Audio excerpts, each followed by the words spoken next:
into the Deepwater Murk, Act 4. Investigate freely. The open day has finally arrived. It's undoubtedly a good chance to find some information you and Paimon plan to act and search for clues in the Fortress of Maripede. So, I've been hanging out in... Now, this is the way to get to my dorms, right? Been hanging out in the Fortress of Maripede as a prisoner. Working away, sleeping in my dorms that are right over there. And I think that's where I'm headed. No, everything's down below. No time to lose. I need to go pull my meal for today, but we're gonna act as if we just woke up. We are searching for Tartaglia Child, the man that I am right here. He was sentenced to prison, but he has since disappeared.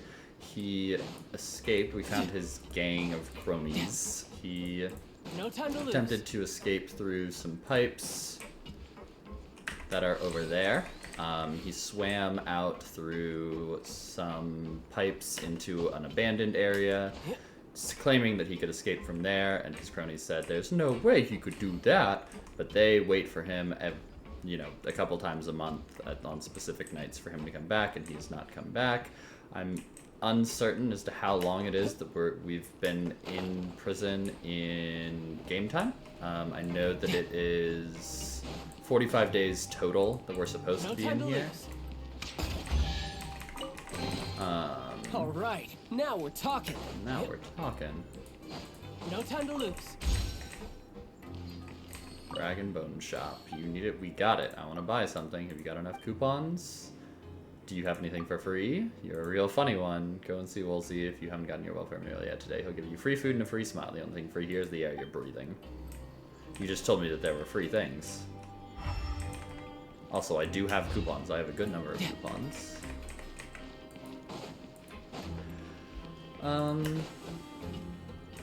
We broke a lot of hidden rules intentionally. And we were given some mysterious meat. Not that one, this one. Where are they? What? Record updated. Oh, that's my clue book. Okay. I guess I don't have them. I don't know. We were given some mysterious meat and a glass bottle that was red. Had red liquid inside of it. There are some people talking over there. Let's listen in on the conversation. Paimon is really loud, but she told one of our friends to not talk while we're talking to other people, but she keeps on doing it the entire quest. If you ask me, those pompous parasites on the surface act like they're all a bunch of aristocrats. Do any of them give half a hoot about a bunch of dogs like us? Dang, dehumanizing Speak himself. for yourself, mate. I'm no dog. There you go, grumpy convict. You think you're special or something? If you're here, then you're just a convict like the rest of us. I've heard that even if you're released after serving your sentence, going back to life on the surface ain't any better. Once a criminal, always a criminal. We're marked for life. Simply don't be a criminal. I don't buy that. Amen. Hey, Because you don't have any money. The whole world was destroyed by a giant flood, and everyone had to start over from nothing. What? Kind of filthy bilgewater you spewing? I have family up there. You best shut your sewer hole with talk like that. This guy's me. Listen, things ain't so great on the surface, but who says that you have to leave? I've heard that you can still stay here and work even after you've served your sentence. Not bad if you ask me. Yup. Who wants to live in the ruddy overworld anyway? Yeah, I'd much rather live in prison my whole want to life. hire someone like you? It's one of the great mysteries of the universe, how someone as useless as you is so confident. Me? Whoa. Sounds like they're Useless really and unhappy overconfident. about the overworld. Speaking of which, Paimon never heard anyone use the words overworld or underworld when we were living up there. Is it only something the inmates down here say? It's normal for convicts to be unhappy. That's true. What a time. Alright. Fellow Zapire, what do we think my luck is gonna be today? Let's see, what was my luck yesterday? Did it go away? I think it just went away. What can I do for you? I'd like a welfare meal, please. Understood. Enjoy your meal.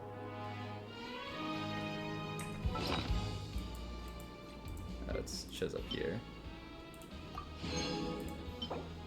Don't look for shortcuts. After all, the shortcut might already be clogged with hordes of people who have already found it.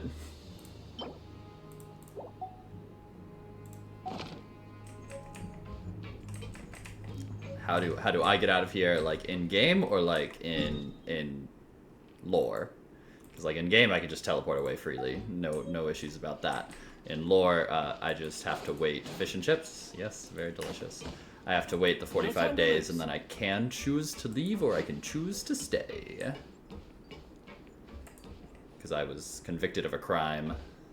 I'm a criminal. There's a group of people over there. Let's go listen in.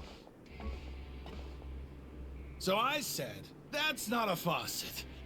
Hey, who are you two? Why'd you come over all of a sudden? Why are you so suspicious of me? Oh, sorry for eavesdropping. Sounds like you were talking about something private. What's the matter? They're just looking to join in on our fun, that's all. What is that accent? Hey, don't pretend like it's okay for them to just interrupt us like that. Yeah, fine. You're lucky we don't mind extroverts that much. What if I'm an introvert? Thanks, you guys are really nice. You hear that, Quisto? What nice! Your expressions tell me you're looking to hear some juicy info, am I right? But before that, it just so happens that I know you two. That's suspicious. Really? Are we that famous? That's weird. You're kidding. How often does anyone get a personal Oh, yeah, tour I led forgot by about His that part. Grace himself? Practically everyone was talking about it. Word has it that you also caused quite the kerfuffle. We do enjoy kerfuffles. It was just a little mistake. A little mistake, huh? I like the way you put it. You see, people with a good attitude can join our group anytime. Unlike some of the others here. Your group? Pylon's voice I'm sounded really weird in Quisto, this and class. this is Lavaroon. Lavaroon. People usually call us the Bombshell Bros, but don't The worry. Super Mario Bros. We're not playing with bombs or anything. It's just that our information is always so explosive, and we blow minds on the regular. So, This you guy's two got a really marketing like to degree. gossip? Ooh, you sure know how to embellish. No, you don't get it. Knowing intelligence will make things better for you here. For example, knowing who's working with who has the latest rumors, who's not getting along. Wouldn't you like to know all that? Oh my Archon, I'd love to know. Please tell me. Whoa, all this info's worth something, you know? You should prove you're worthy of it. I don't mind him. Quisto's always this way. Just play nice and say something to massage his ego.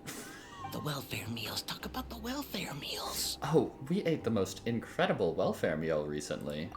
Right. That meal we had yesterday was super delicious.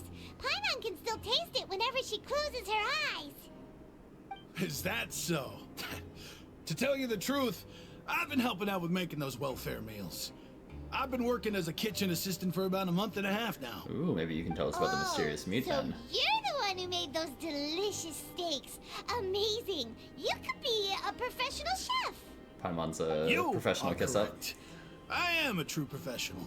In fact, I even went to culinary school. Ah, you got a marketing Not enough degree about and a that. culinary degree? Since you like my cooking, I guess that means we share similar tastes. Listen carefully. This little bombshell will help you learn what's really going on here in the fortress. Huh? Did Laverne just wink at me? It seems he's saying, don't be upset, he's a good fellow. Listen, kids. The power structure within the fortress is quite complicated. The overworlders couldn't care less about us down here. We're basically dogs to them. You've already met the one person here you should never cross, the Duke, Risley. He knows Risley. more than you think. And if he doesn't care about something, then he often doesn't bother dealing with it. That makes sense, that makes sense. Those who have the Duke's attention get all kinds of special perks, even better treatment in the infirmary. I know who you mean. It's that Jurier character, right? I don't think there's anything useful about him at all. Why does he visit the infirmary practically every day? Is it normal for anyone to be going in and out of there so often? If you ask me, he's just faking it to get out of work. But did you know that Jurier was a talented researcher from the Fontaine Research did you Institute know? before he came here? There's no denying that. I don't care if he was a researcher that could turn dirt into Mora. Once you're in the fortress of Meripede, you're just another inmate like everybody else. Ah, interesting.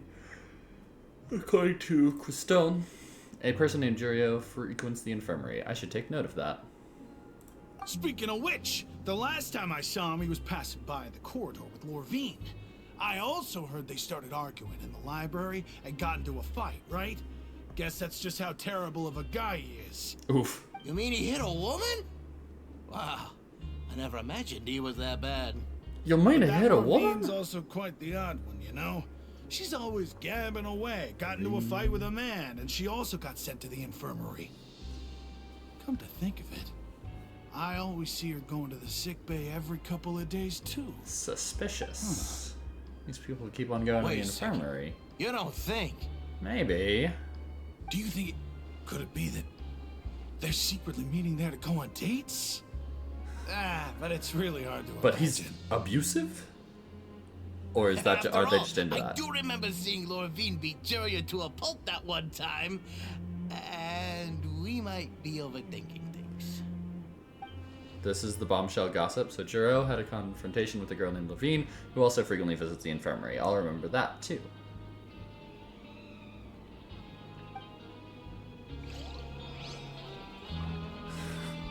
That was so wild. Is it really all right for us to talk about people behind their backs like this? That's just how it goes. Good gossip is still gossip. Bro. Yeah, I guess you're right. But wait, we're not just gossiping. This is legit information we're discussing here, right? Yeah. Legit information. I want to see if they stop me if I just leave. Like, if I just run away. Can the guards just tell me no?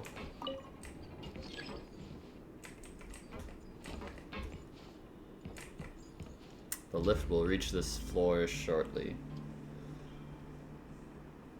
Oh, I think I see it.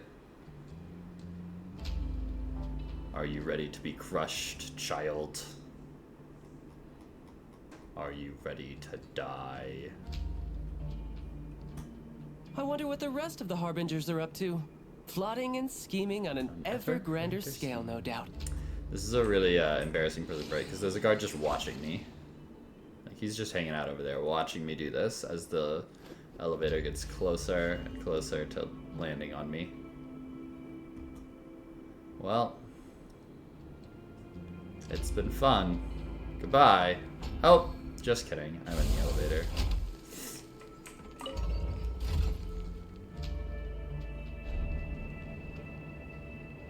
Like, I've already escaped the prison just by teleporting out, but I just want to know how far it'll let me go if I just try to leave, you know?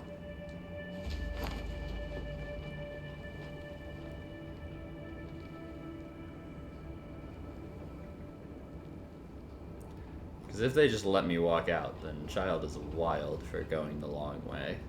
The, you know, a supposedly impossible way. Where I'm from, if we didn't keep moving, we'd freeze to death. Literally. I should, you're right. But he's the one who already did leave the prison. But I will change into the actual traveler.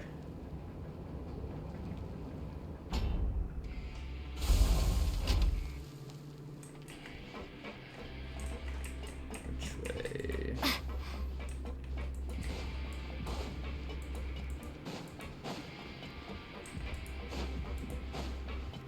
They don't care. We've already been over here because I teleported to the wrong one earlier.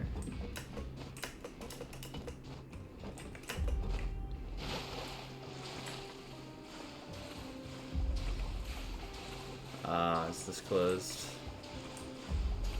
So they do block it off. Tragic. I gotta do it like Sly 4. Shoot the lock in the right spots, and then it'll move, right? Just like Tennessee Kid Cooper. I can't hit this one in the right spot because it's underwater. That's the only reason that it doesn't work. Trust. Okay.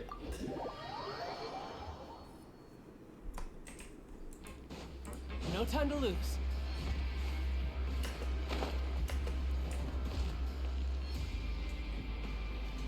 Hey, you over there?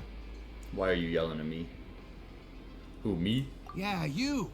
Say, do you like I playing do card like games? playing card games. You know, I was like just playing Genius some card Invocation games. TCG? Not TCG though. Even people down here play that game. You TCG players are like mint in the wild, literally sprouting Do I up have to play a everywhere. TCG game? Hey, come on now. What's wrong with finding fellow Invocation aficionados? Anyway, care to join me for a game? No thanks. We're busy with other things at the moment. All right. No pressure. But why would you be looking for people to play Genius Invocation in a place like this? Don't people usually come here to fight? The Pancration Arena. Whether Fight. you're throwing down cards or throwing punches, it's all a competition, isn't it? It's all the same in my eyes. Yeah. There are lots of card players here in the fortress. When I saw you, I immediately thought, hey, even outsiders from other nations play cards. So I came over to say hi. You did not come over to say hi. You just yelled at me, and then I walked over. Would you mind chatting with us for a moment? Sure. Great! Since you've been here longer than us, you need to flex your seniority a little bit, right? Maybe you could start by telling us newcomers some stories about this place. I thought you would have already heard everything by now. All right, then. Did you have anything specific in mind? Or do you want me to just pick a topic? Why don't you pick? We'll let you know if we've heard it already. All right. Have you heard any strange rumors since you've arrived? Quite a few, quite a few. Ben, did you know that there are some people who are always gossiping over in the corner? You mean Quisto and Lavaroon? Yes, you've already met those two. They're quite a pair. They always keep an eye out for the latest happenings and gossip about everything. I've never seen anyone with more time on their hands. I heard that they used to be a chef and a bartender before they were set down here. You know how bartenders are, always chatting with customers. And chefs love to pass the time just hanging out when they're not cooking. Good to know. Do you have anything else to tell us? Let me think. Sounds like you want to hear something a little more tantalizing. Tantalizing. Did you know that the Duke was also a convict in the fortress of Meripede before? Ooh. Huh? Wait, are you serious? That's right. The Duke was an inmate just like you and me. Seems he was exiled here for committing some crime. Normally a reason. Who knows how he to ended go up to prison. rising up to become the warden, though. To go from an ordinary inmate to becoming the manager of the whole place? I'm not gonna lie, I kind of respect that. Respect, respect. By the way, do you happen to know anything about a forbidden zone? A forbidden zone? Oh. Sounds like something that someone just made up. I've never heard of that. Where did you hear about it? It's just a rumor we've been hearing, but no worries if you've never heard of it. Do you have anything else you can tell us? Anything else? Not that I can think of, but I'll be sure to tell you anything interesting I hear next time. You'll have to play a game of Genius Invocation with me first, though. Okay, we've talked to just about everyone, and it's about time for us to go meet Linny. Let's go meet Lenny. According to the card he left us, we should go meet him in the production zone. I do like production zones. I went past the elevator to get to the production zone.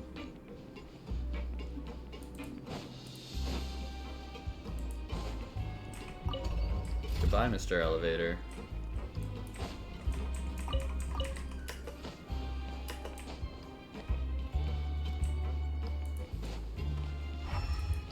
What should we do for our next performance? I don't want to talk to you.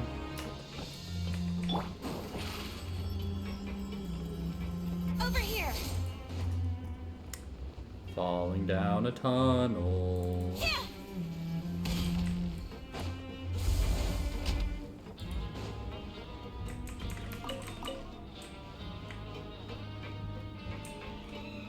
Oh, what region am I in? The Liffey region, 56% now.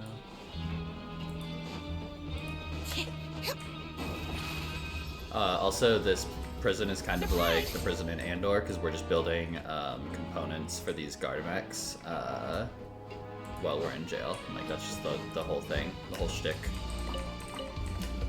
Still not on this level. Can I just go? No. How do I get to the other level? This elevator right here.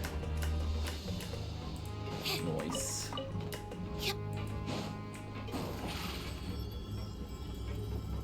Step on up. Go to production zone, upper level. Unfortunately, to go up, I do actually. Episode 1 of season 2 of Loki. I watched it while I was in Oregon. I didn't really follow a lot of it. I think I need to go rewatch season 1 of Loki to really get caught up and then actually pay attention to season 2 as well. It was fun though. Lenny, what are you doing? Huh? Huh? Did you watch it? What did you think? That look in your eyes. You found something? I found quite a few somethings. A little something, yeah. Hey, this is no time to be modest. Just tell him we found a boatload of information. Oh, as expected of the legendary duo. Paimon, we still you don't have trust my him. full and undivided attention. It was fun. Yeah. You summarize your findings to Lenny. I'd have never guessed that myself. The rumors swirling about this place are unreliable after all, and Master Child probably went missing because he found a way out. He is a harbinger after all. I suppose he's much more resourceful than I initially gave him credit for. Unfortunately, this isn't enough for our final report to Father. We need to find out Master Child's exact whereabouts. I thought you were here for another Father purpose. told me that even though Master Child said he was just coming to Fontaine for a vacation, he actually had some personal reasons. His agenda might be linked to his disappearance. That's crazy. The most important thing right now is to catch up to him. His escape route is already flooded, so we'll have to task someone with professional diving skills to chase after him. I still don't understand why we can't do it. When you but put it that way, it's obvious that only Fremine would be up to the task. Bingo! Is he around? Yeah, we He's haven't seen working him yet. today. Coming here as a group would have attracted too much attention. I'll talk to him about it later. Please do. We're counting on you. It's the least I can do. We're all in this together, so it's only fair for us to fulfill our end of the bargain. Honestly, I'm far more impressed by you guys managing to collect all this information right under Risley's watchful eyes. Collecting information has always been our strong point. Sure, Paimon. Now, let me think.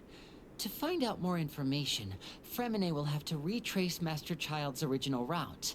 And if he's to do that, he'll have to set out on the next pipe cleaning day at the earliest. That's 6 days from now. And after that, he'll probably take another 2 or 3 days to return. You can even estimate how long it'll take for him to get back? We've been working together for a long time. We know each other's capabilities like the backs of our hands. Traveler, what say you to meeting here 9 days from now? We'll be able to pick up Fremine while we're at it, too. Sounds like a plan. Oh, and there's just one last thing we'd like your help with. Though we can just sit back and wait for Fremine's report on Master Child's whereabouts, we still need to make more progress on the investigation of the Forbidden Zone. Fremine's no master of disguise. Lynette's still working on getting intel from the other areas, and I'll need to spend some time helping Fremine prepare for his diving mission. So, you are the only ones we can count on. Again, why am I being roped into this What do one? you want us to do? Will it be hard? Well, I won't call it easy per se, but I think you'll be able to pull it off. Isn't like one of my Listen whole shticks carefully. not You'll letting need to the find two an get the excuse to get noses? into the infirmary and investigate the room and environs. You've mentioned several sketchy-looking people always meeting at the infirmary earlier, so it probably has something to do with the secret we're hoping to uncover. You've already met the head nurse, so she'll be less suspicious of you. Investigate the internal structure of the infirmary and any active dealings within, and pass those on to me alongside anything else you're able to discover. But also, there's no need to take risks. Don't forget, safety always comes first. Did you only say that because I'm an amateur? Sounds good, I'll give it my best shot. My apologies. I just started rambling out of habit. It was almost as if I was talking to my younger sister. Safety third, amen. But that's not a bad thing, right? But what if I'm the older sister? Yeah, I'm definitely older than you, Lenny.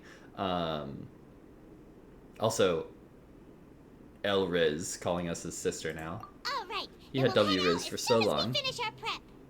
Let's go our separate ways for now, then. Don't forget, we meet here again in 9 days. Stay safe. Alrighty. After doing some prep work with Paimon, you begin slowly approaching the infirmary under the guise of just meandering around aimlessly. Hey, stay here for now. Paimon will take a peek. You're so loud, Paimon. There seem to be several people inside. Let's try to eavesdrop on them first. You and Paimon hide in a corner and try your best to eavesdrop on the people inside the infirmary. Several people appear to be engaged in conversation, but you only manage to catch bits and pieces of what they're saying. It's not impossible. Sijuin.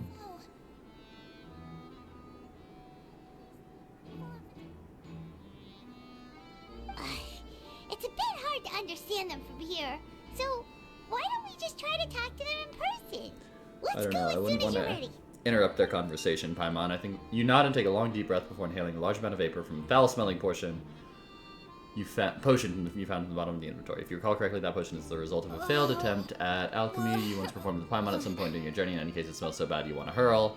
Having given it a good whiff, you hand the potion back to Paimon to stow it away. Soon after, you stagger into the infirmary, your face pale and something. I couldn't read it fast enough.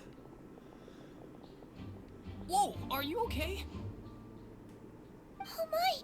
What's wrong, little one? There's no need to panic. Take a deep breath before you begin. The traveler started complaining of a stomachache, and then nausea, and then collapsed onto the ground. Paimon doesn't know what to do. Freezing limbs, twitching fingers, and pale complexion.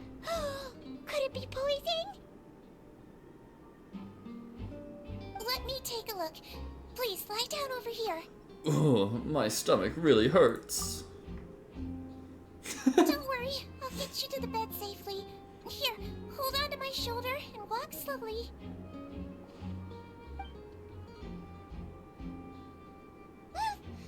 You can do it, Traveler! Thank you. I'm sorry. Don't apologize. You're sick after all. Now, please relax. I'm just going to do a preliminary checkup on you. Sijuin is taking out a few instruments and began to do her checkup. I hope I'm not so healthy that she gets suspicious. I see now. My checkup has confirmed that she's not in any mortal danger. That's our worst fear out of the way. Eh? Oh, that's good. But I'll continue my diagnosis of the patient now. Please, relax and take a deep breath.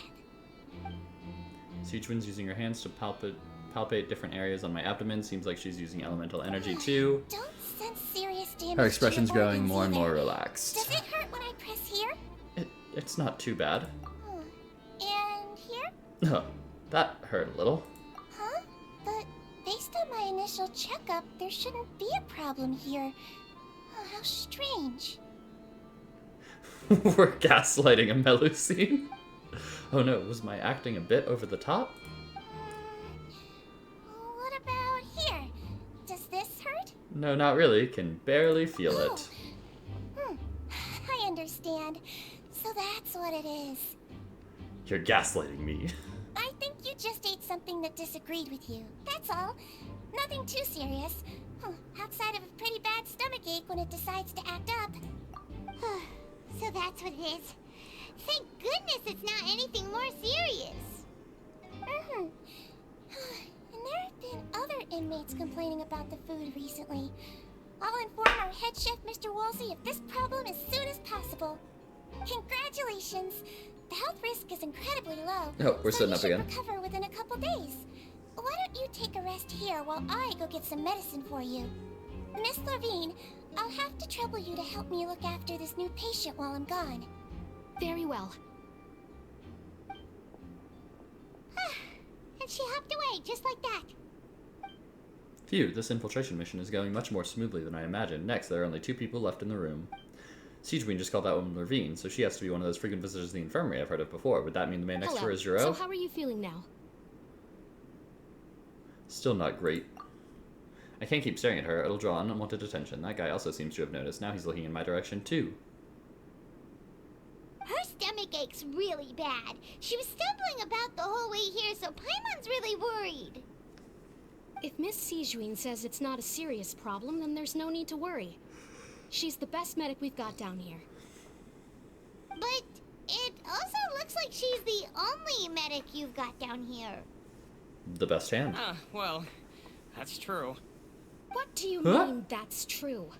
That's really misrepresenting the situation. Of course I can't speak for the whole fortress, but it's not like everyone imprisoned here is useless, you know? Though they may have committed crimes and gotten locked up here as a result, they still know a thing or two about medicine, and they help Miss Siegeween take care of the sick and injured. Yeah, you're right. But did you have to lecture me about it in front of another patient? Aren't you a patient too? Where did all your energy come from? That's correct. Sorry, I got a bit ahead of myself. Are you two also sick? We've been sick a while. I come back every once in a while for checkups, and to pick up the medicines Miss Siegeween prescribes for us. That's just the nature of chronic illnesses. As for her... you could say she fancies herself as Miss Siegeween's capable helper because she learned a bit of medical knowledge ages ago.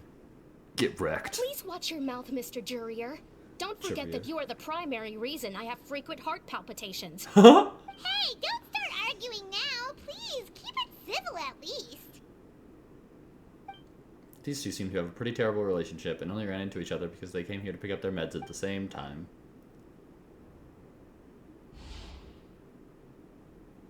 But outside of the two of them, there's nothing suspicious inside the room. All the files on the table appear to be patient records, and while there's a box, I can't check it out right now.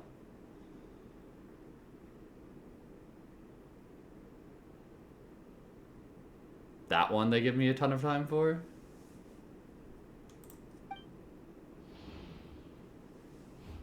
Ooh, there's also aren't that many furnishings on the wall. Hey, wait, there seems to be a movable hatch on the ground over there. Interesting. Hey! There's no need to fight! Everyone will be released someday, so there's no need to argue over silly things like this! But... I love to argue. Release. It's way too early for us to even think about that. And who the heck knows if we'd even be able to continue our previous lives? The presence of a movable hatch isn't strange by itself, but perhaps it's my adventurer's intuition speaking. But isn't it a bit strange that there's a movable hatch here, of all places? Isn't it hiding, or is it hiding something? Please allow me to end this boring and useless conversation. Oh, and Mr. Jurier, I don't want to see your face here again anytime soon. And same to you, Miss Lorvine. Anyway, that was more than enough rest for me, so I'm going to get out of this excessively noisy place. See you later, everyone. Excessively noisy place. He just slowly walked off like that?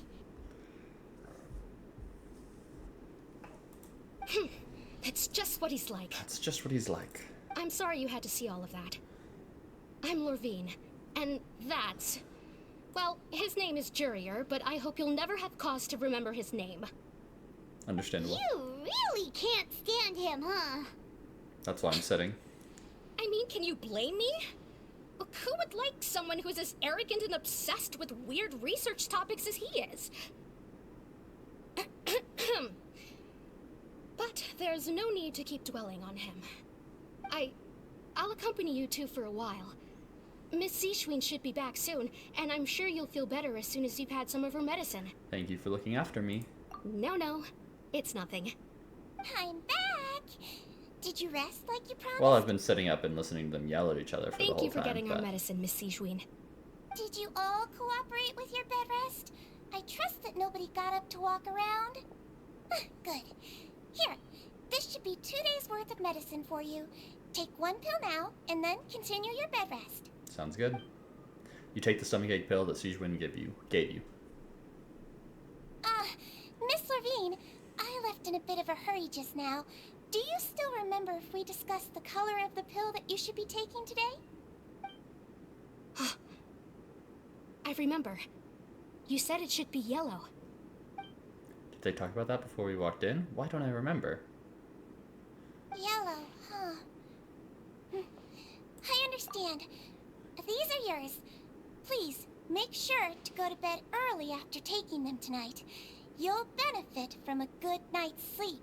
I love the voice actor's commitment to, I am speaking in code right now, and definitely not meaning exactly what I am saying. All right, then I'll also be on my way now. I hope you feel better soon, too. Thanks. See ya! Goodbye. I'm going to fill out your medical record now. You're widely known as the Traveler, right? I just want to double-check a few details, if that's all right with you. Those two made quite the commotion just now, so why don't we let the Traveler rest? Paimon can answer the questions instead. Mm-hmm. So her primary symptoms are abdominal pain, with secondary symptoms of nausea. Is there anything else?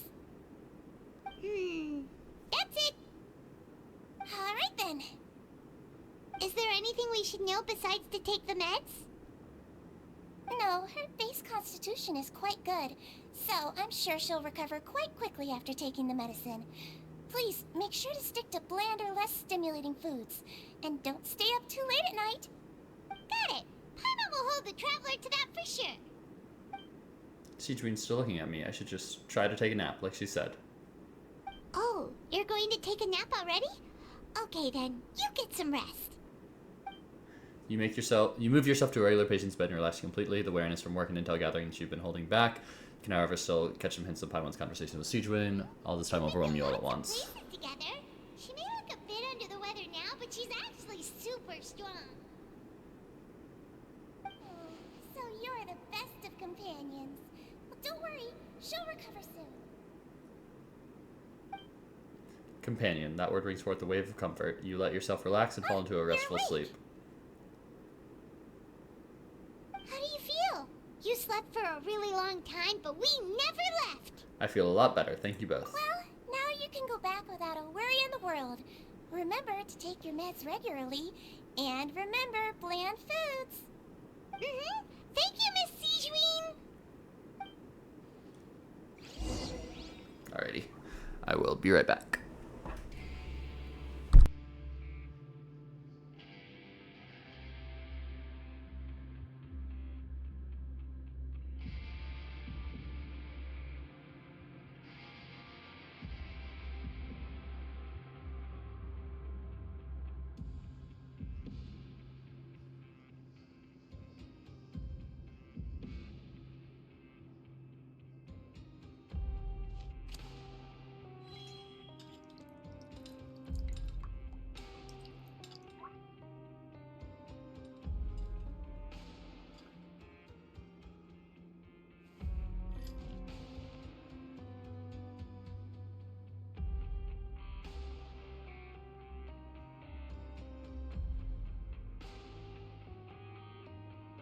Tea is ready.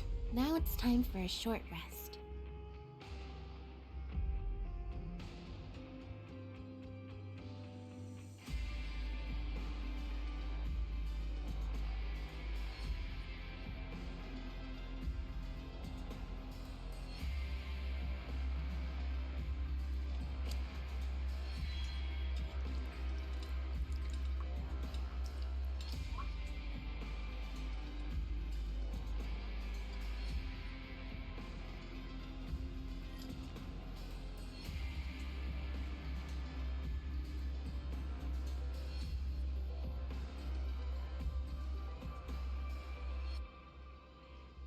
Entering standby mode. I hope nobody disturbs me.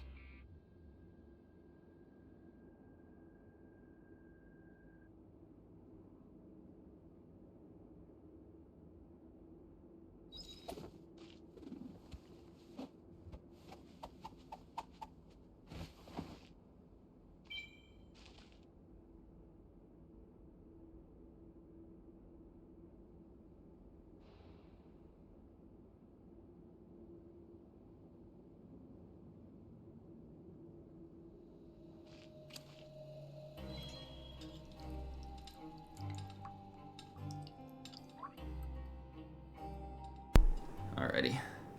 The wife had some questions for me. You know how it goes. Let's talk to Sijuin before we leave. Seems like a lot of people have been coming down with an upset stomach lately. I'll need to address that. Alrighty. The traveler will slowly walk out like she's still sick.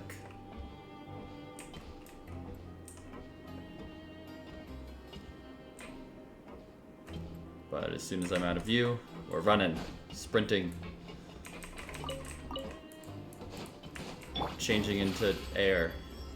Also, this guy says that the left is the mailroom and the right is the infirmary. Don't mix them up. But the left is definitely the infirmary and the right is definitely the mailroom. So he's just telling us from his perspective what it is, which is just wild to me. Alright, we're going to bed.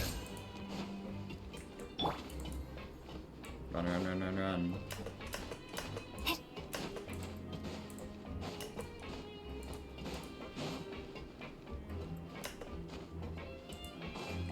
Do we assume that it's all the same day? You really are something. To be able to fall asleep like that and even sleep talk the entire time, you scared Paimon half to death! Sleep talk? Did I say anything I shouldn't have? No, but you kept mumbling things along the lines of, Pyron, don't take my grilled fish, and put down the Adeptus Temptation now! Paimon talked with Sijuin the entire time you were asleep. She seems like she's just a sincere nurse, and Paimon didn't notice anything unusual in the room. Are you sure we're not going off track with the infirmary? Are we really off track, though? There are still a few weird things about that place. That movable hatch on the ground, as well as the questions Sijuin asked Lurine, and also, were they really talking about their meds before we walked in? Oh, and was Lurine and Jurier's argument genuine, or were they just putting on a show? Paimon, hear me out. Whoa! You really are super thorough. All those tiny little suspicious things that Paimon didn't even pick up on. We've got to get the info to Linny. Why are we trusting him? Over the next few days, you and Paimon work at your stations as normal. During your shifts, however, you manage to find opportunities to write keywords related to your suspicions on a piece of paper.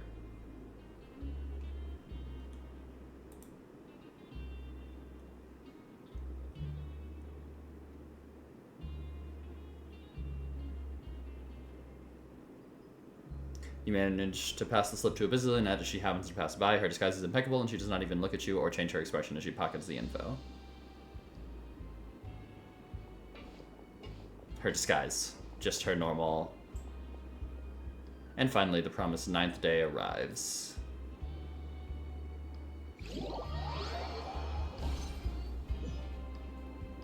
Today's the day! Let's go meet up with Linny! He's still just hanging out.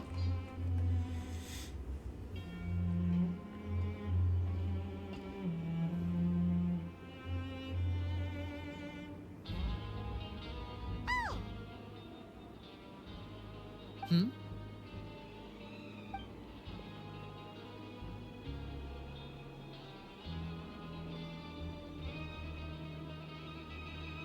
Did you two run into any trouble over the past few days? No, we just worked our shifts according to the schedule. Nothing weird happened. That's good. That means you didn't raise any suspicions when you infiltrated the infirmary. We've taken a look at the slip you've sent. Fremine successfully left the grounds via the pipes 2 days ago, and as of last night, Lynette has also infiltrated the infirmary after faking an illness. Wait, why is she getting involved as well? You already went above and beyond when you scoped out the infirmary. To put it more bluntly, even if we were to view that as something you did in exchange for Fremine's help, you've already done more than enough. Infiltrating a guarded stronghold is a different kind of job from a one-off investigation. We want to avoid using the same faces over and over and reduce the amount of suspicion that will fall on any given person. Lynette also felt like you have already taken the first step for us, so she should be the one to finish the job. So that's what Lynette thinks. Oh, Paimon hopes everything's going well for her. Yeah, I'm not opposed to helping you. Well, I kind of am opposed to helping you. They are the Fatui explicitly looking for the Gnosis, and we've been very against the Fatui getting the Gnosis this entire game. Then, let's go check on Lynette before Fremine returns. If everything went well, then she should be wrapping up her investigation right about now. Is now really a good time to go over? According to my observations, Sigewinne always spends around half an hour away from the infirmary right before lunch. Lynette knows this as well, so this should be a good time to meet up with her. Oh yeah, we heard about that too. Also, I'm her brother, remember? It's only natural for an older brother to care about his younger sister's well-being. Okay, then let's head over right away.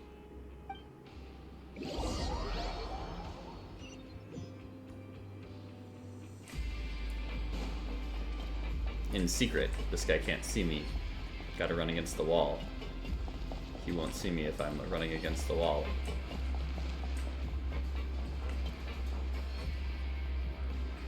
Lynette should be here right now. Huh. The hatch. Strange. Lynette? As expected, Sigewinne isn't here, but why isn't Lynette here? Could she have found a lead and left to follow it? No, Lynette rarely deviates from the plan. We agreed that if she were to make changes on the fly, she'd find a way to let me know. Makes sense. Unless... she didn't make the change. Let's see if there are any clues around here. We can look while we wait for her. Who knows? Maybe she'll be back soon. Ever the optimist. Okay. Okay.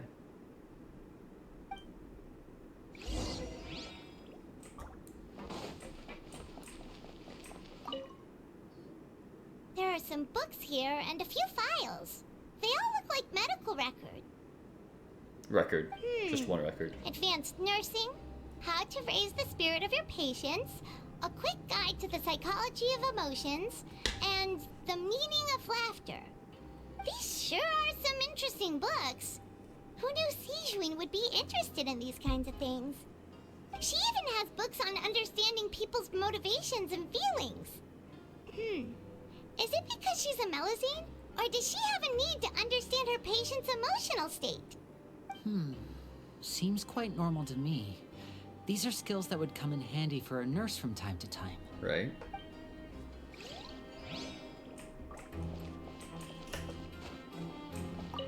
Why am I just investigating this bed? None of the beds have any signs of having been slept in. Except that one over there. That's the one Lynette must have used, right? You said she was pretending to be sick. She would have said her migraine was having a particularly bad flare-up. Generally speaking, the head nurse would then ask her to lie down and rest, while she left to retrieve the medication. But this bed is still unmade. Which means, either the head nurse didn't return the entire time from when Lynette laid down up until she left the bed, or the nurse intentionally left it this way. Oh no, that's not a good sign. What? I should have clipped that and put it as my, Oh yeah, I did my dailies. Yay.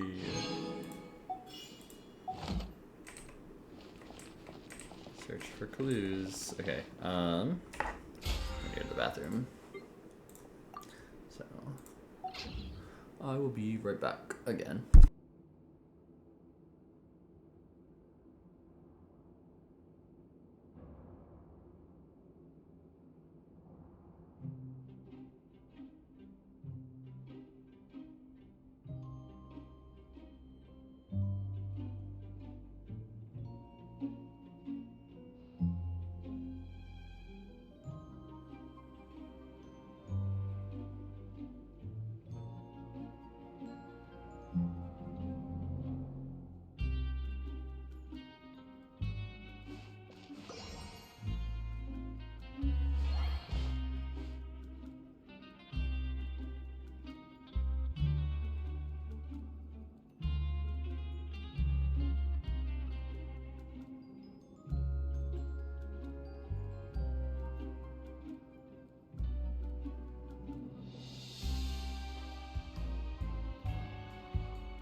Alrighty.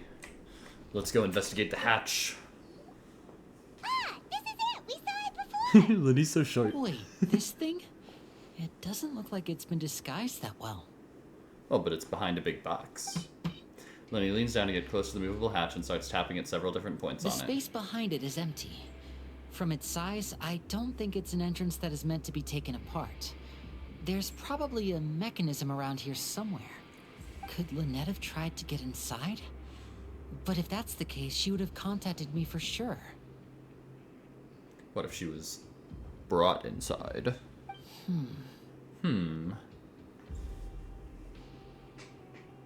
Let's look around here for some more clues. Don't panic, just take another look. Look on Lenny's face. He's definitely beginning to panic. Don't panic. He probably said that subconsciously more for himself than anything else. Hey, you guys, there's a slip of paper over here! A slip of paper? A slip of paper? It's right over here, and there's a bunch written on it too. It reads, "Out of respect for your usual practices, I'll use a piece of paper or card as the medium to pass on my message. You may consider this as me giving you my best regards." This is... From Is that all? child. Is there anything on the back? The back. This is... Show me! Now!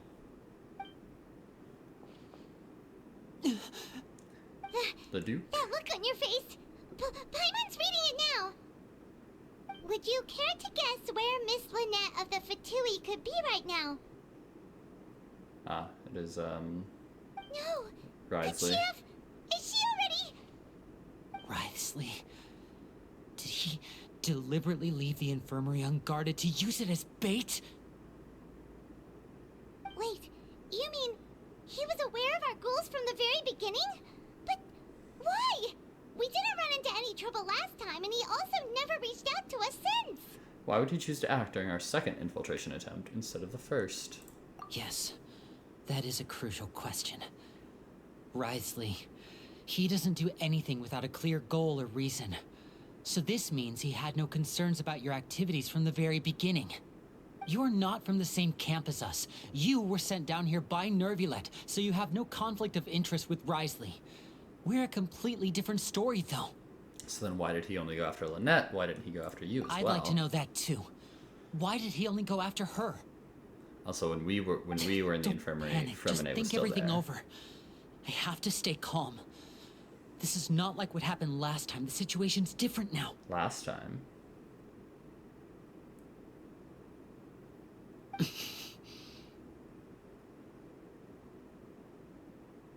Wait, you're right. Wait, but that means... The fact that Fremine was able to leave the grounds, could Risley have let him go as well? But what does he gain by letting Fremine leave like that? I get it now. He deliberately made them both disappear. So he's challenging me and trying to provoke me, I'm sure of it. We never should have sent out Fremine. We had to go through all that trouble to find an opening to sneak him around the guards and into the pipe, and we even thought luck was on our side. If Risley let him leave on purpose, then he's probably in a terrible spot now as well. Lenny's getting more and more panicked. We have to calm him down. Lenny, calm down. Don't be like this, Lenny. Fremine wouldn't have left if we hadn't told you about Child. That was our fault. Yeah. No. I'm the leader of this operation, and I'm the one responsible for this team. I was the one who failed to protect them. I'll go talk to Risley. Hey, don't be reckless! Traveler, please talk some sense into him. I simply cannot allow Lynette to be abducted again. I have to go. I'll find a way to get them back. It's true. Her story is pretty rough. He's rushed out the door! After him! Let's go. Siegeween. Right. I feel like we still have some room to make changes on these details. It's not impossible, but it'll require extensive testing. Is that so? Very well. Then please be mindful of the time. Huh? Is someone? Pack everything up. Whoever's outside is eavesdropping. They'll probably come in once we stop talking. Someone! Please help! She's sick!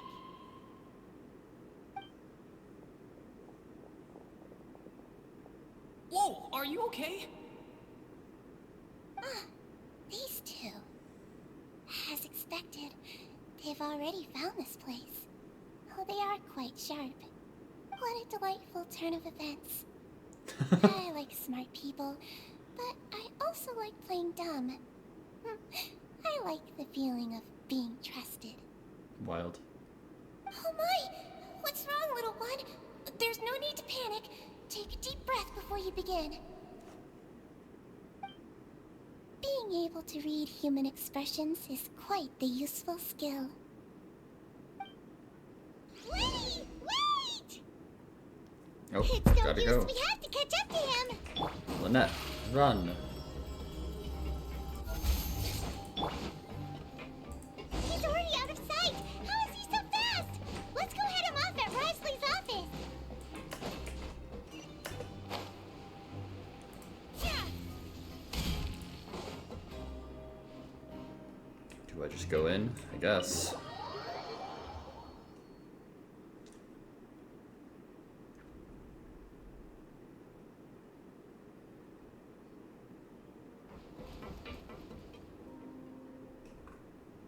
Come look out and around. face me, Risley!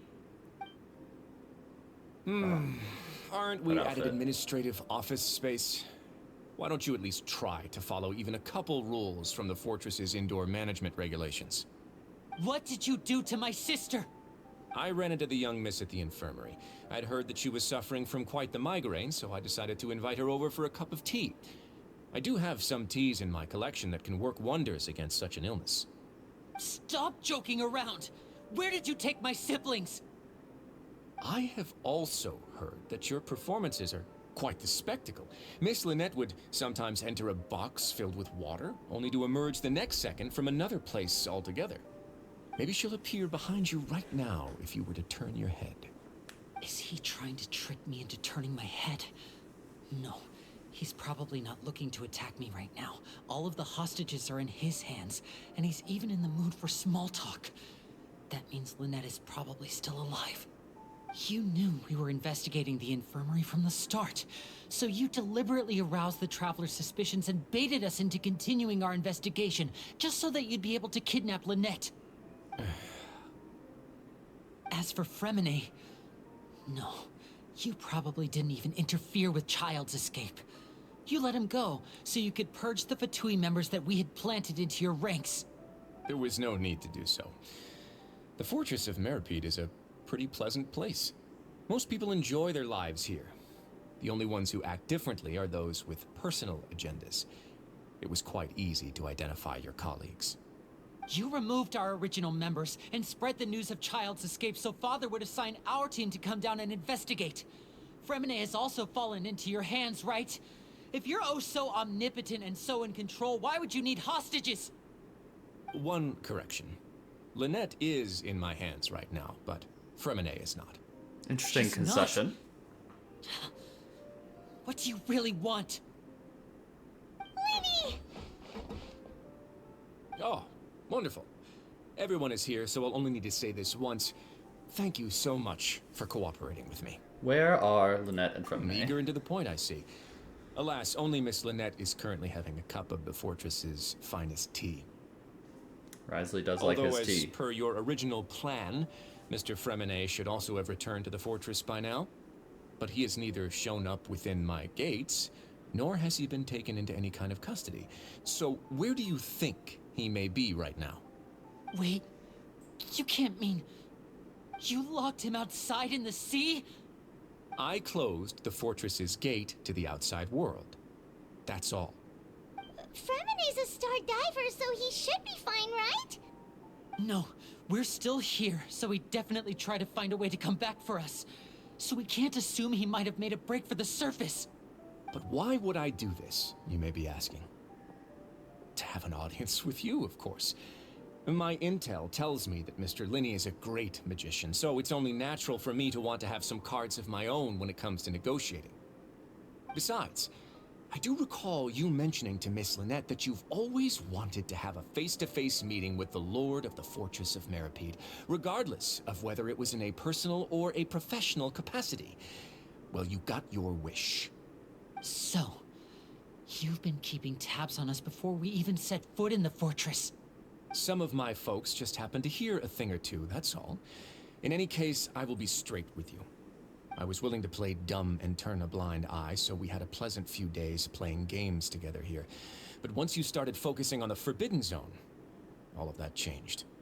Mr. Linney, the cards are stacked against you right now. Miss Lynette is in my hands, and Mr. Fremene is still slowly being pickled out there in the brine. You know just as well as I that he cannot last out there forever. You need do but one thing to guarantee their safety.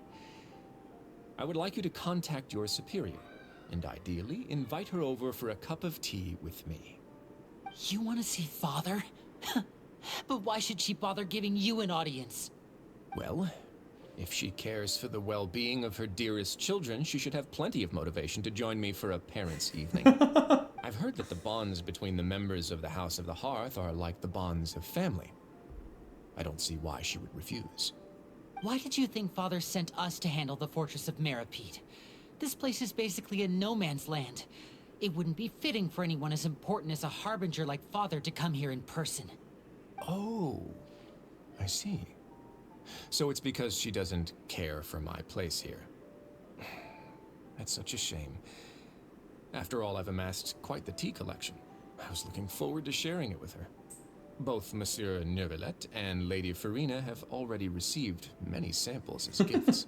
He's still talking about his Is this tea. the extent of your master plan to get to Father? No matter how much pressure you may put on me, I won't allow you to use us to blackmail her. You people really are difficult to get along with.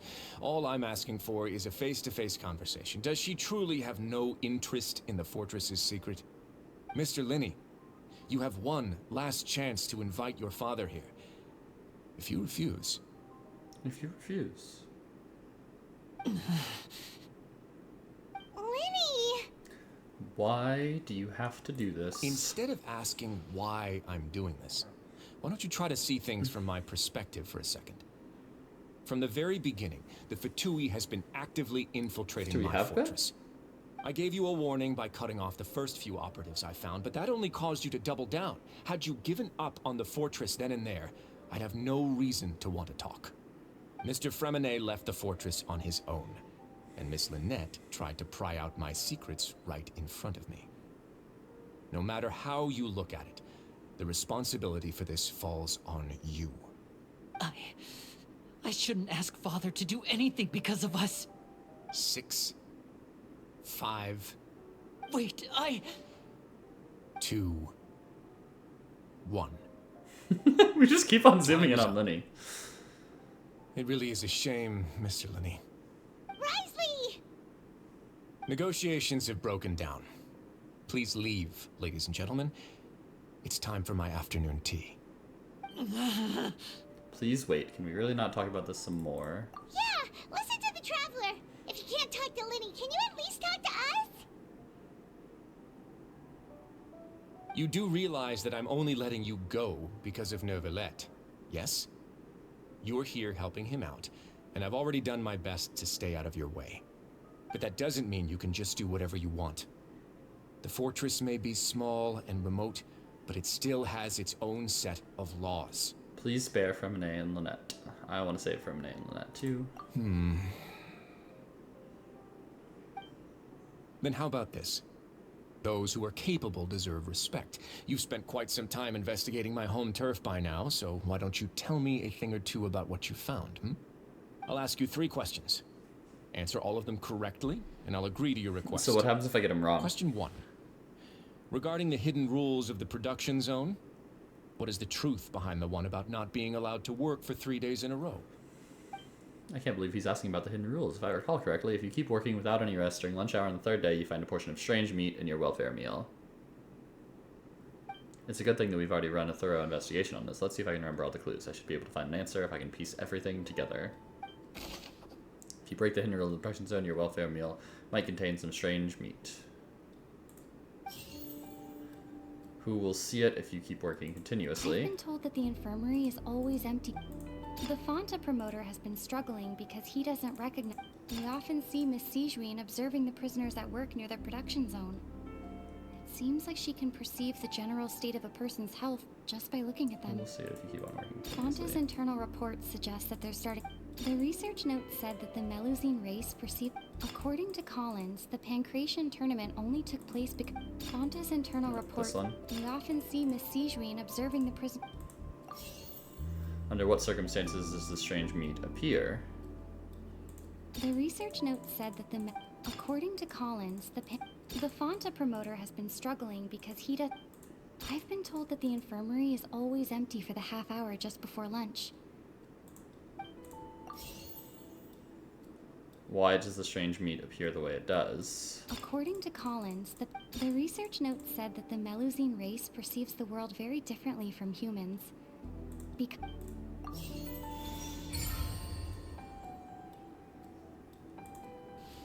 So that's what's going on.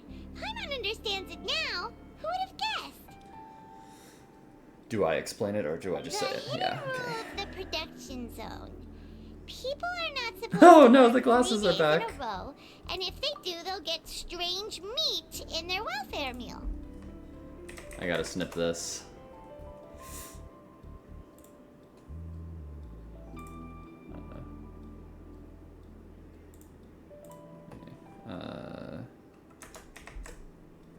Like that. Right. There we go. Perfect. At first, we thought this strange meat must have something to do with the people who disappeared, but in reality, they were all prepared by Sijuin, the head nurse. She often visits the production zone to observe the workers' health and makes a note of anyone who has worn themselves out after 3 full days of work. Out of her sense of duty as the head nurse, as well as her genuine concern for the workers' health, Sijuin visits the cafeteria right before lunch and cooks an extra dish for those who can use the stamina boost. Sijuin has only the best intentions with her surprise gift and doesn't want anyone to find out about what she does. However, unfortunately, Melusines as a race perceive the world differently from humans, and their sense of aesthetics is even more alien to us. The recipients of her lovingly prepared special meals cannot taste the care within and usually just freak out. Are we on the right track? Not bad. You've uncovered Sijuin's secret and even guessed her intentions correctly as well. It's nice to know that her efforts have not gone unacknowledged. All right, now for my next question. There are also some hidden rules in the Pancration Ring, including the one that you're not allowed to support both sides of a fight. Why is that? Because you guaranteed lose credits. Someone tries to support both boxes at the same time, they'll receive a package the next morning which contains a strange blood-colored liquid. We've also done a lot of research on this matter. Let me sift through what I found and come up with the correct answer. If you violate the hidden rules of the Pancration Ring, you will receive a bag containing a strange blood-colored fluid. The research note said that the Fonta promoter has been struggling because he Who doesn't sent the package recognize containing the the real value strange of coupons. blood-colored fluid? According to Collins, the Pancration tournament only took place because the Fonta company sponsored it. Why does the strange blood-colored fluid look the way it Fonta's does? internal reports suggest that they're starting a new trial of an unnamed and unpackaged product.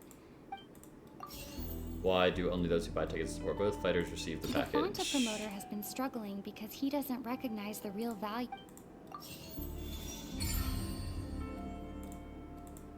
Ah! Paimon gets this rule too now, so there really was nothing to be afraid of.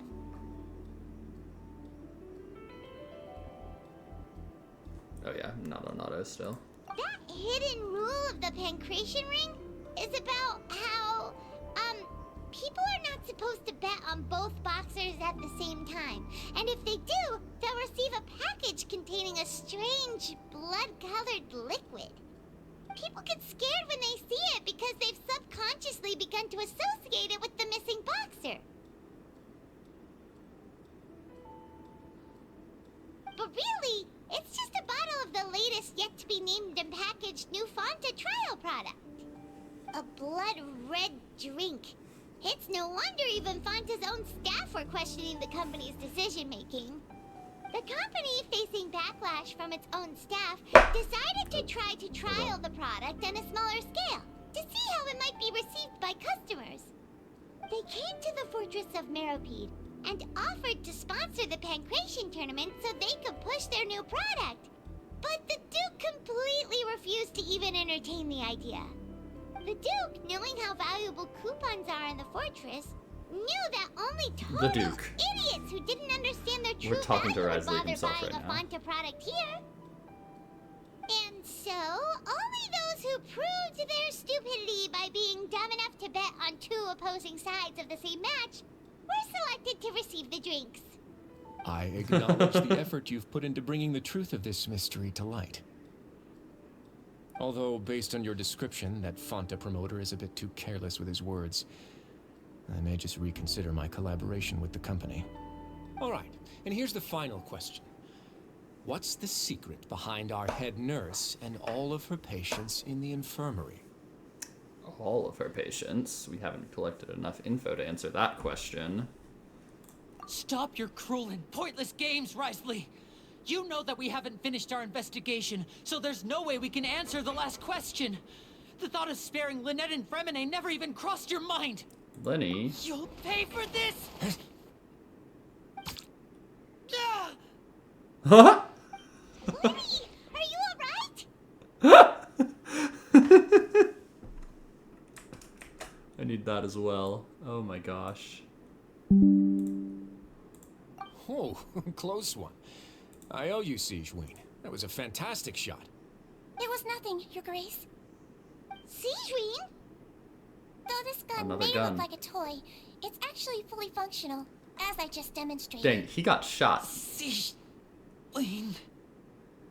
You... Are you his accomplice in all this? Not at all. I am merely a resident of the fortress, and thus protecting it is my duty. When Monsieur Nervulette asked me to come here, he told me that my job would be to take care of the well-being of everyone here. I am merely discharging my duties. But if you mean what you just said, then isn't Linny someone you should be looking after as well? Isn't he a resident here just like the rest of us? If you're close with Nervulette, why not learn a thing or two about virtue from him? Oh no. But I really am just doing what Monsieur Nervulette told me to do. Everything I did, I've done to protect them.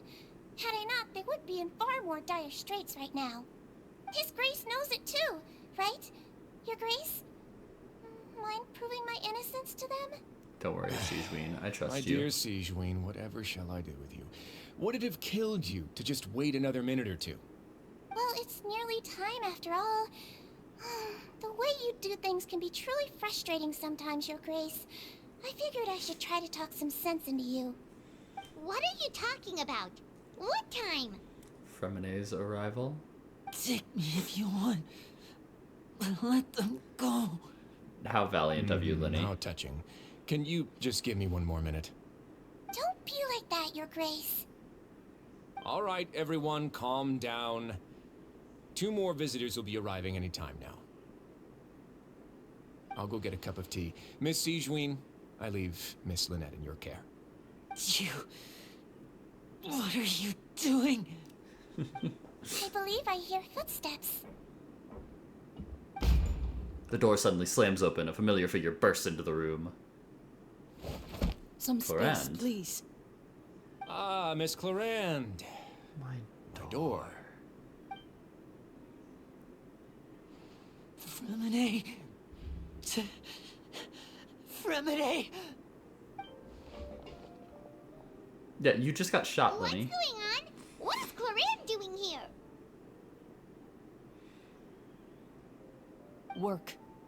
I'm sorry about shooting you, Work. Mr. Lenny. The tranquilizing effect will begin to wear off soon. Please take it easy in the meantime, though. What happened to Fremine? Wasn't he diving just outside of the fortress? Why is he looking like this? These symptoms. It can't be.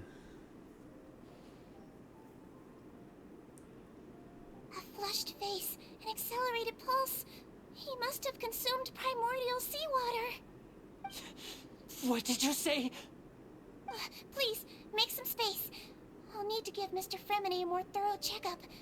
Your Grace, I'll leave the rest to you. I'll talk to Clorand while you get Fremine to where he needs to be. Everything else can wait.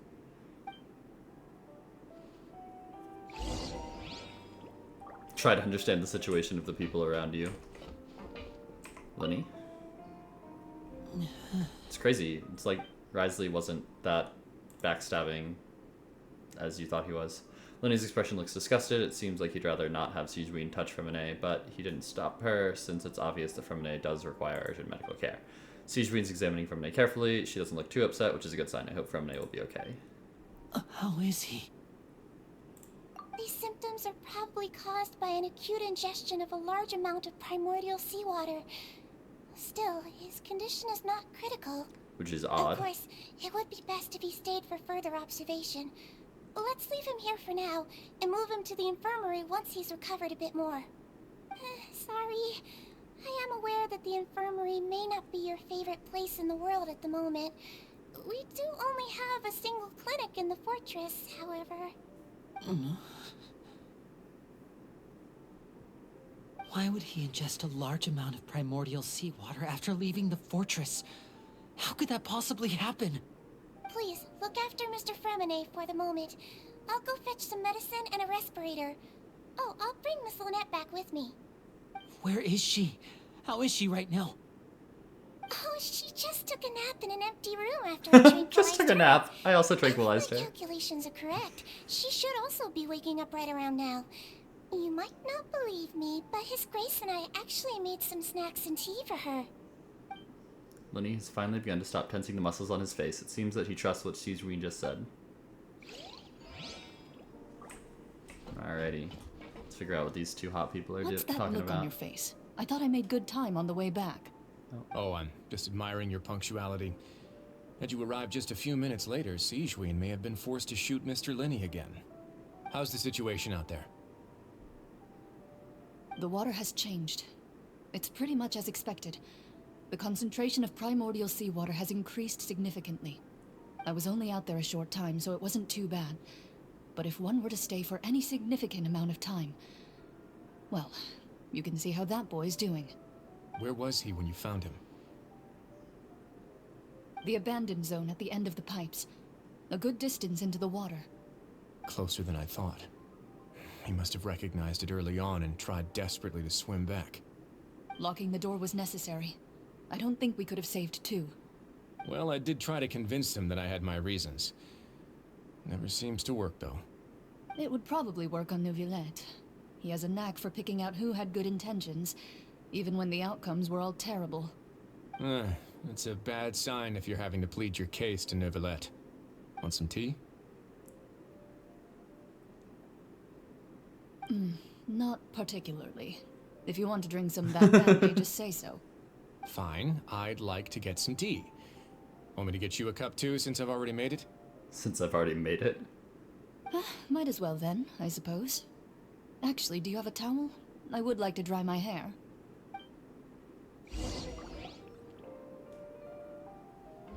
Lenny, are you okay?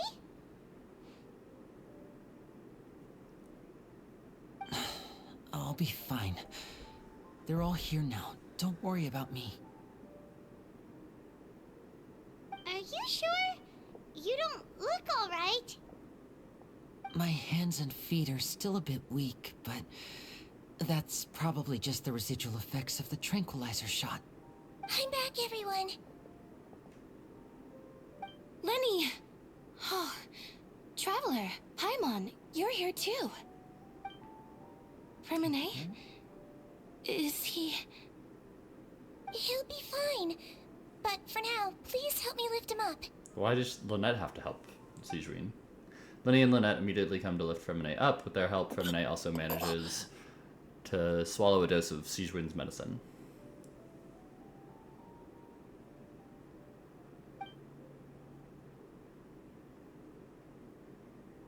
His breathing's beginning to slow down. Give me a hand and help me get him to the infirmary. Yeah, I'll take him from this side. Lynette, together? On it. Traveler, you seem pretty worried about him. Want to come with us? I mean, I'd rather talk to Risley, but sure. Very well. The Duke and Clarande are gone. They probably went to get some tea. The Duke will explain the truth in just a bit. Miss Clarande will need a break, since she only just returned from rescuing Fremine out of the sea. Clarande saved Fremine from the sea. Just what happened there?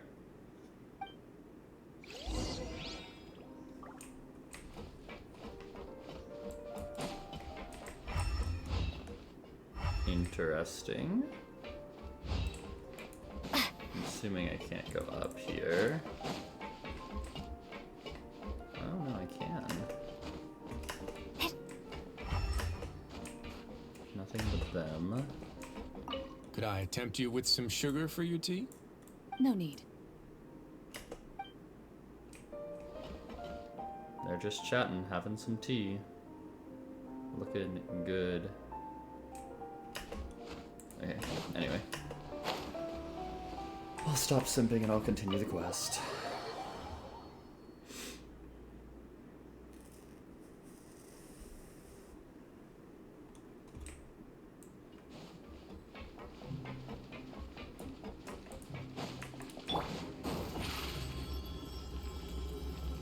Surprise! Surprise!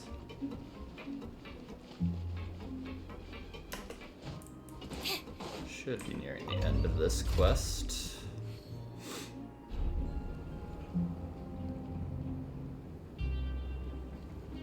The sparkles in the bubbles dropping.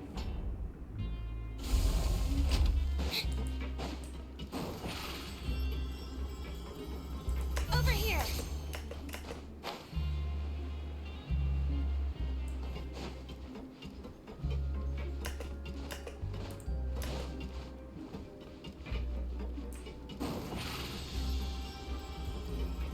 Surprise!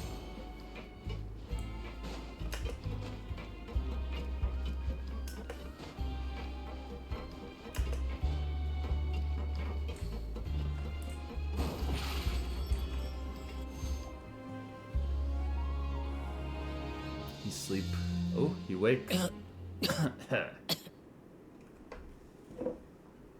He's awake. Fremine, how do you feel? Lenny. Lynette. We're all here. Where am I?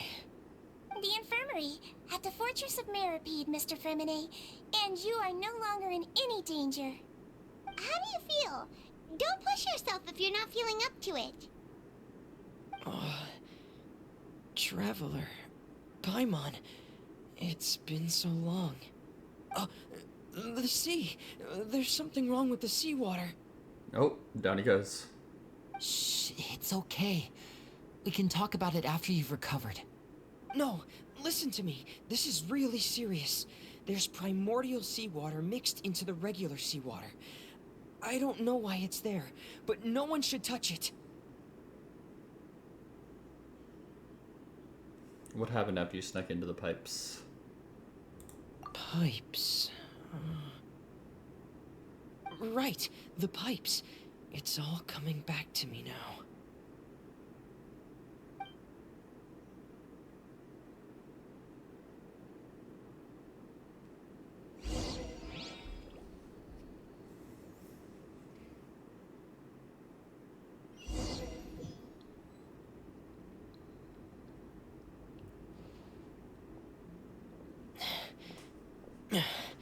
I'm in. Seems like this pipe hasn't been used in a long time. It looks abandoned.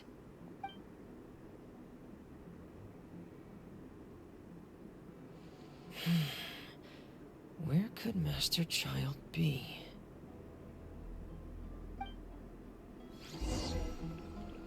Oh. Interesting. I actually get to be him. The trial version of Femine, level 90, 25,000 health. Assuming I'm not going to do much attacking in this, but we'll see.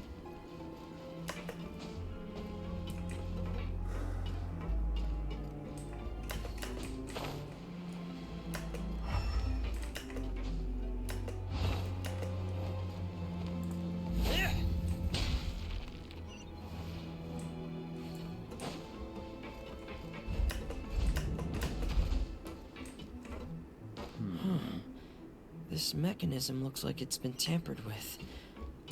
Could he have done it? Probably don't want to go down there.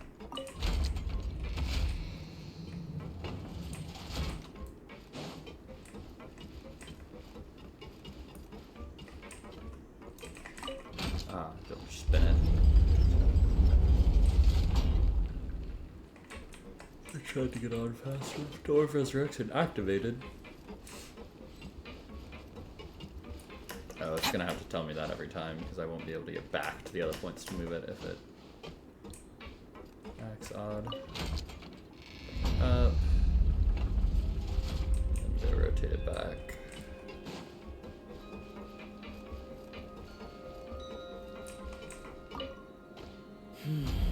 It's getting stuck on something. Seems like I'll have to avoid those obstacles while I turn it. So it's hitting that thing. I can just turn it the other way. Oh no.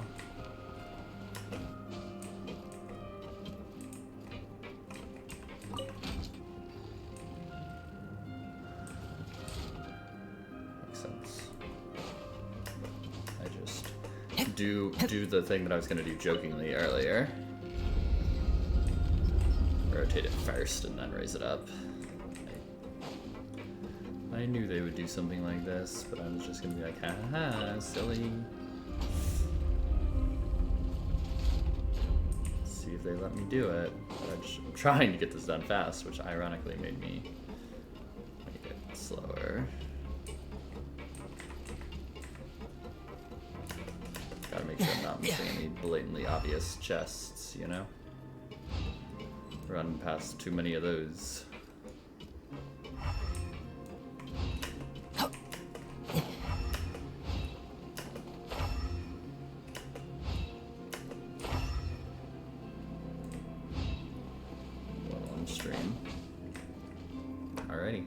This is where the water starts.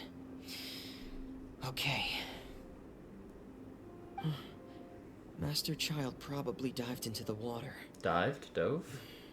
I'll go take a look as well. Diving?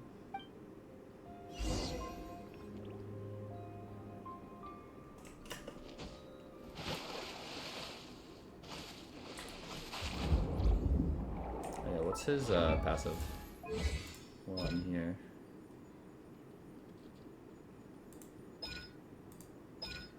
Aquatic stamina consumption for your party members by 35%. Interesting.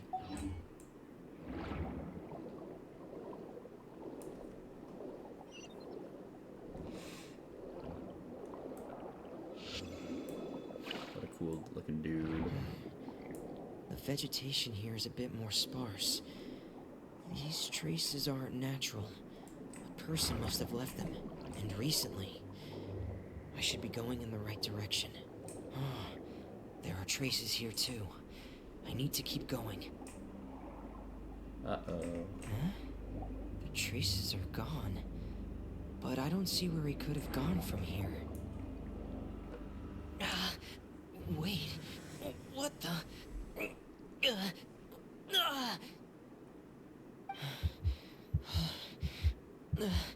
My heart is racing. This took 3 days. It's what? Harder and harder to breathe. What's going on?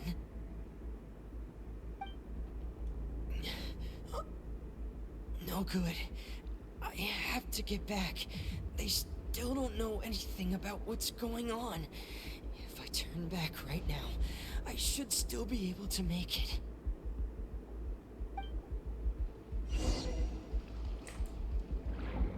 Gotta go. Return to shore quickly. This audio is really cool.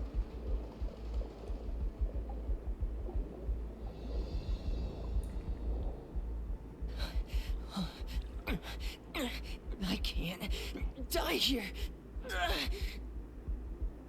Why doesn't he have his diving gear on? Like he's just swimming in normal clothes. This is bad. I'm feeling worse and worse, and I'm still underwater.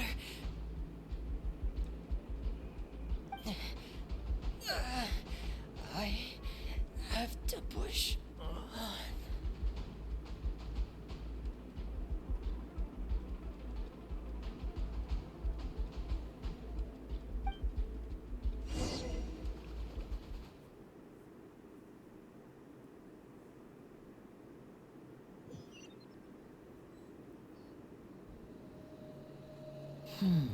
So, in other words, the trail you were following vanished, and you had no idea where Master Child could have gone.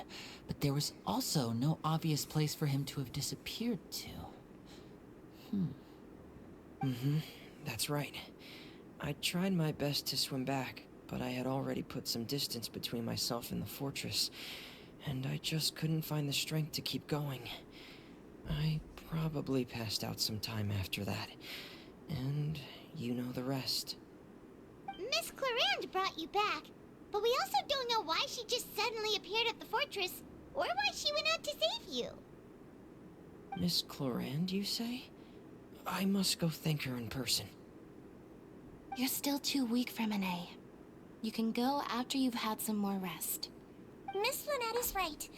I believe Miss Clarande will stay here as a guest for another few days, so there's no need to hurry. A guest? Then I can assume Risley was the one who invited her to come down here? You should ask His Grace about that. He'll be able to explain better than me. Got it. I'll go talk to him. Yeah, it's about time he actually told us what's going on. Wanna come with us, Liddy? No, please go on without me. I don't want to leave just yet. Makes sense. Lenny. The logical part of my brain is aware that we're safe right now, but I still can't bring myself to leave. Both of you are just in danger. Understood. Then let's just sit together for a while. In that case, I'll leave the infirmary to you. The Traveler and I are going to head out for now. As long as you stay in here, I don't think you'll be disturbed. Thank you.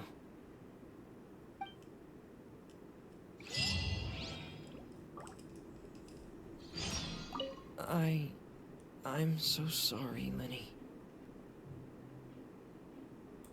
I'm also really sorry, Lenny. I should have been more careful. Don't say that. It was all my fault.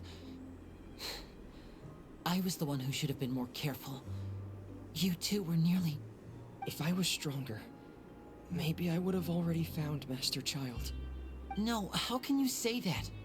Huh? I'm sorry. What I'm hearing is, we all dropped the ball at some point during the mission. I think that Risley is just smarter so than the all of y'all. responsibility falls on all of us. Isn't that right? Yeah, that's right. It's on all of us. Lenny, we understand that you're worried about us, but we're worried about you as well. Please don't blame yourself. We want you to keep your spirits up. Yeah. Alrighty.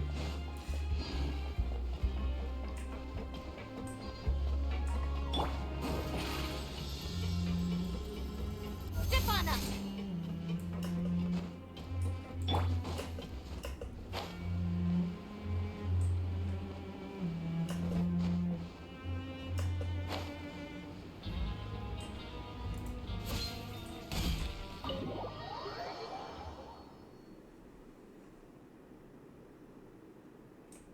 Alright, let's go see what Risley has to say.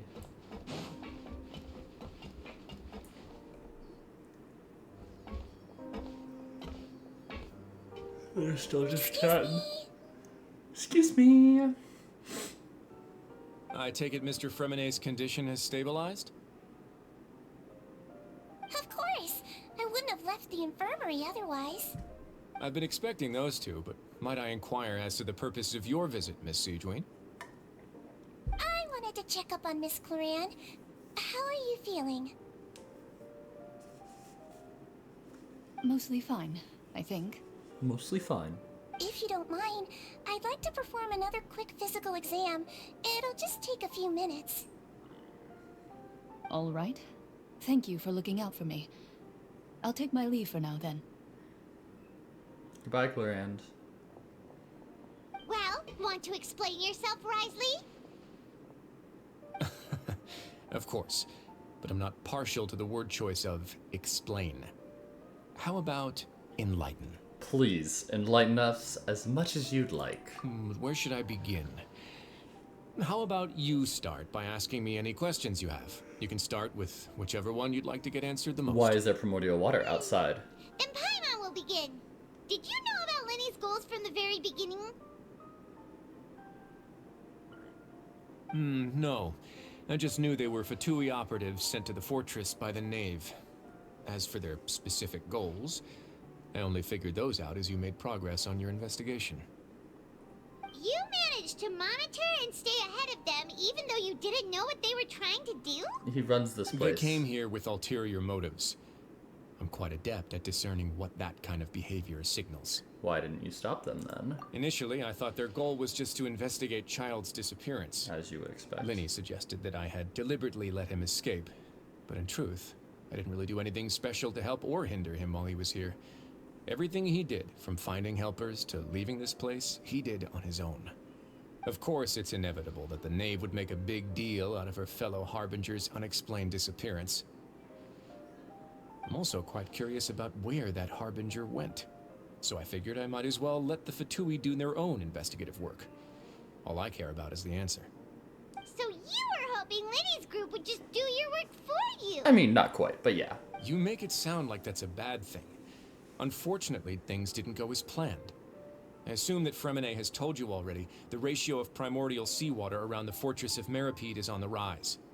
The Forbidden Zone has always been Lenny's target, and you got roped into that investigation after running into him. I began to intervene out of concern for your safety, and also to prevent the fortress from becoming entangled in more irksome matters. Are the rumors true? That you're also a former criminal? That's just a random question, but yes. Why would you put it like that? Isn't staying here all day and serving as the manager of the fortress a kind of sentence unto itself? Another form of prison? I just happen to have some support from the rest of the inmates. That's all. Oh, right. Paimon wanted to ask, who invited Cloran down here? Me, of course.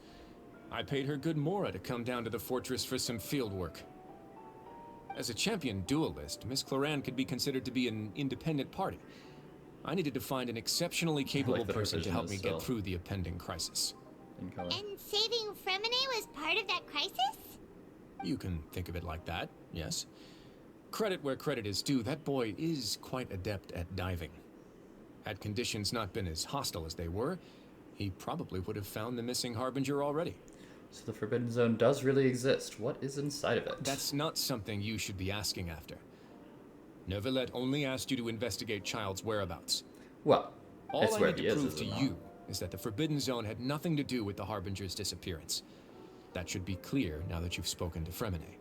But we've already uncovered that there's something wrong with the infirmary, and we've answered a bunch of questions that you threw at us. Isn't it about time that you answer our last question in return? You make a compelling case. Do you really want to know the answer that badly? I mean, Yeah, Paimon really wants to know. I am in the Even business if the of truth information. may not be pleasant.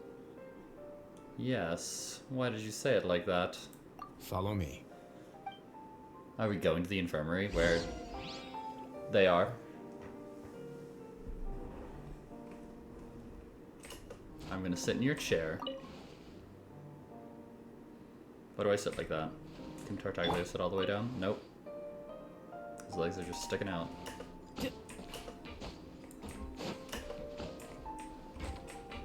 Oh. Ah, the other entrance, yes. There's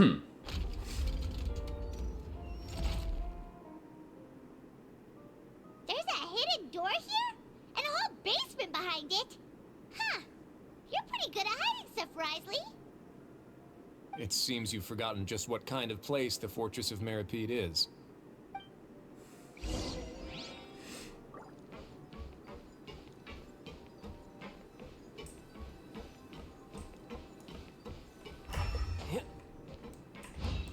Ah.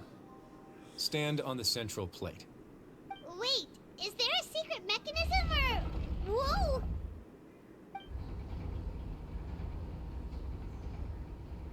Once everyone is taking their positions on the circular plate, it begins to slowly move downwards.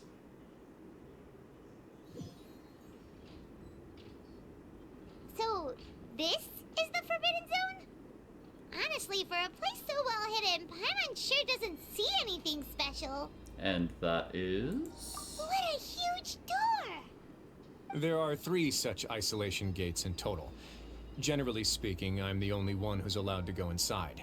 Hence the name Forbidden Zone. Am I correct to assume you're going to run on back and tell your little Fatui friends everything? I don't have to. Well, Paimon wasn't thinking of keeping anything from them. Well, I'd advise you wait until you've seen the whole truth of this place for yourself before deciding whether or not to tell them.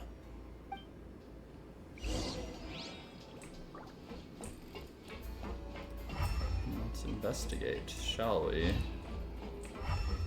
I'm just me. Now. Huh. So there's a switch on the side. Stand back.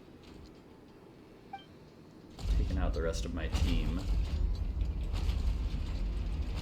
But it didn't appear to be a trial version of me, it appeared to be actually me. Whoa! They all just went up one by one! What's that in the middle of the room? Go on, have a look.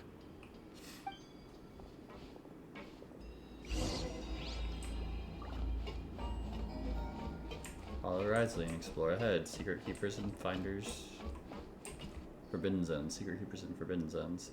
The room is really empty with nothing in here, which is quite strange on its own. There's also a device smack down in the middle of the room, which looks like some kind of massive sluice gate. I've been interested in what lies beyond that gate ever since I assumed leadership of the Fortress of Meripede. Of course, it would be unwise to recklessly open it, but it'd also be risky and negligent to simply ignore any potential danger that could be behind it. The readings on that dashboard have not budged since the day when I first laid eyes on this place.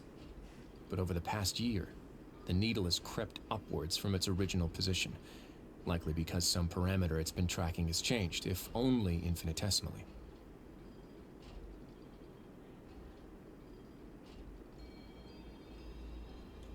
Normally, I would have ignored it, but I happened to have some free time when I noticed it, so I investigated.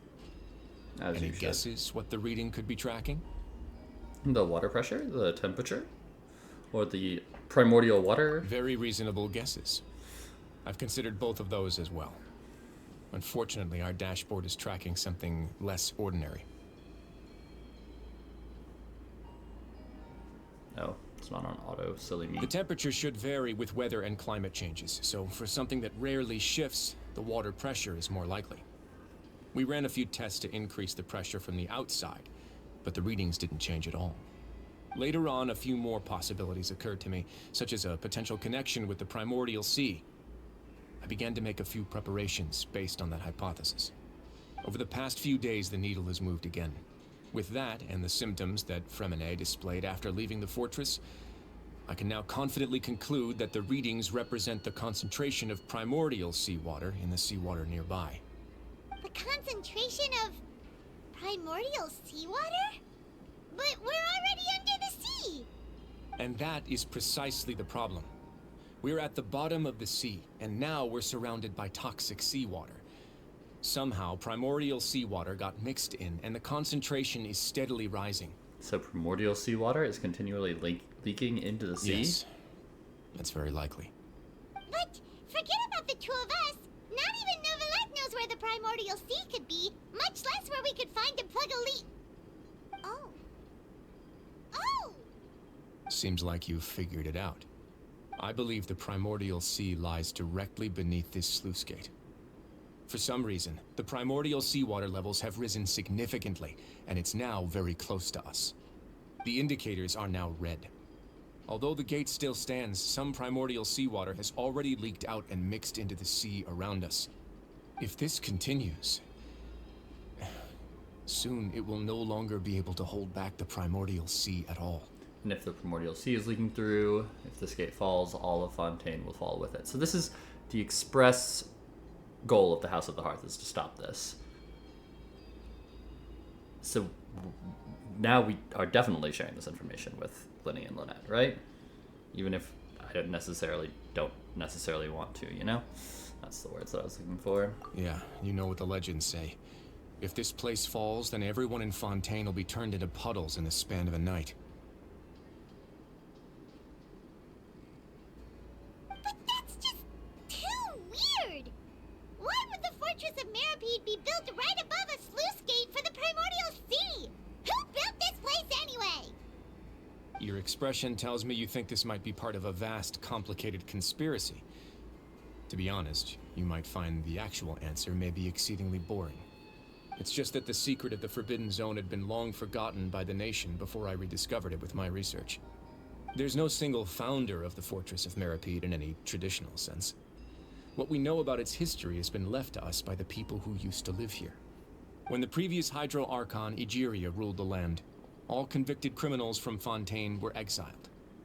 The people drove the criminals away like a wolf pack chasing away the banished.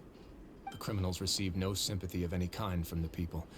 They were exiled to the desolate seaside, where they experienced only pain, struggle, and the bone-chilling cold. Some of them began to repent, and prayed to the Hydro Archon, asking if there was still anything they could do. The Hydro Archon took pity on them, and said, "You may go guard my secret, deep underneath the waves." And so, leaning on the power of the Hydro Archon, they gathered underneath the sea and began to build a fortress. They became a community down there in the deeps, and over the years helped it to grow. As the number of exiles increased, more and more people joined the community. When the first group of exiles died, they left the yet unfinished fortress to their successors. The Hydro Archon continued to lend her support, allowing the fortress and what it stood for to continue growing ever larger. Before long, this dark underwater fortress became the sinner's only home. And with that, the people here stopped referring to the fortress as a prison. They saw themselves as repenting sinners who would regain their freedom once they had sufficiently redeemed themselves. It's interesting that we're talking about sinners again, right? Because we have the sinner from the Carrie quest line.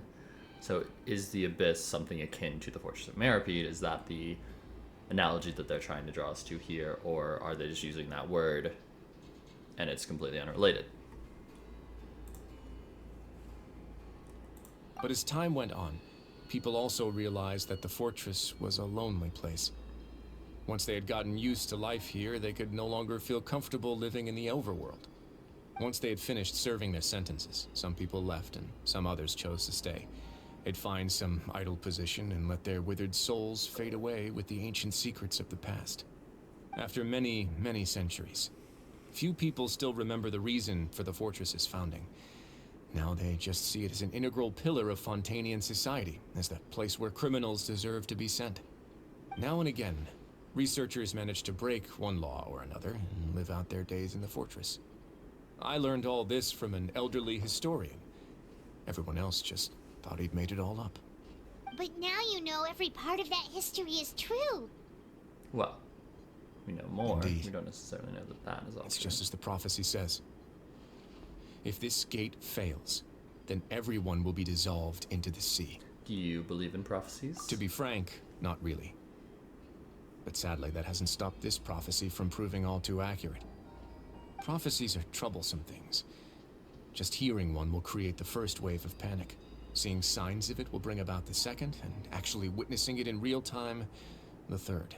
So, as the Duke of Maripede, just what do you plan to do about it? Let's go somewhere else. I want to show you something.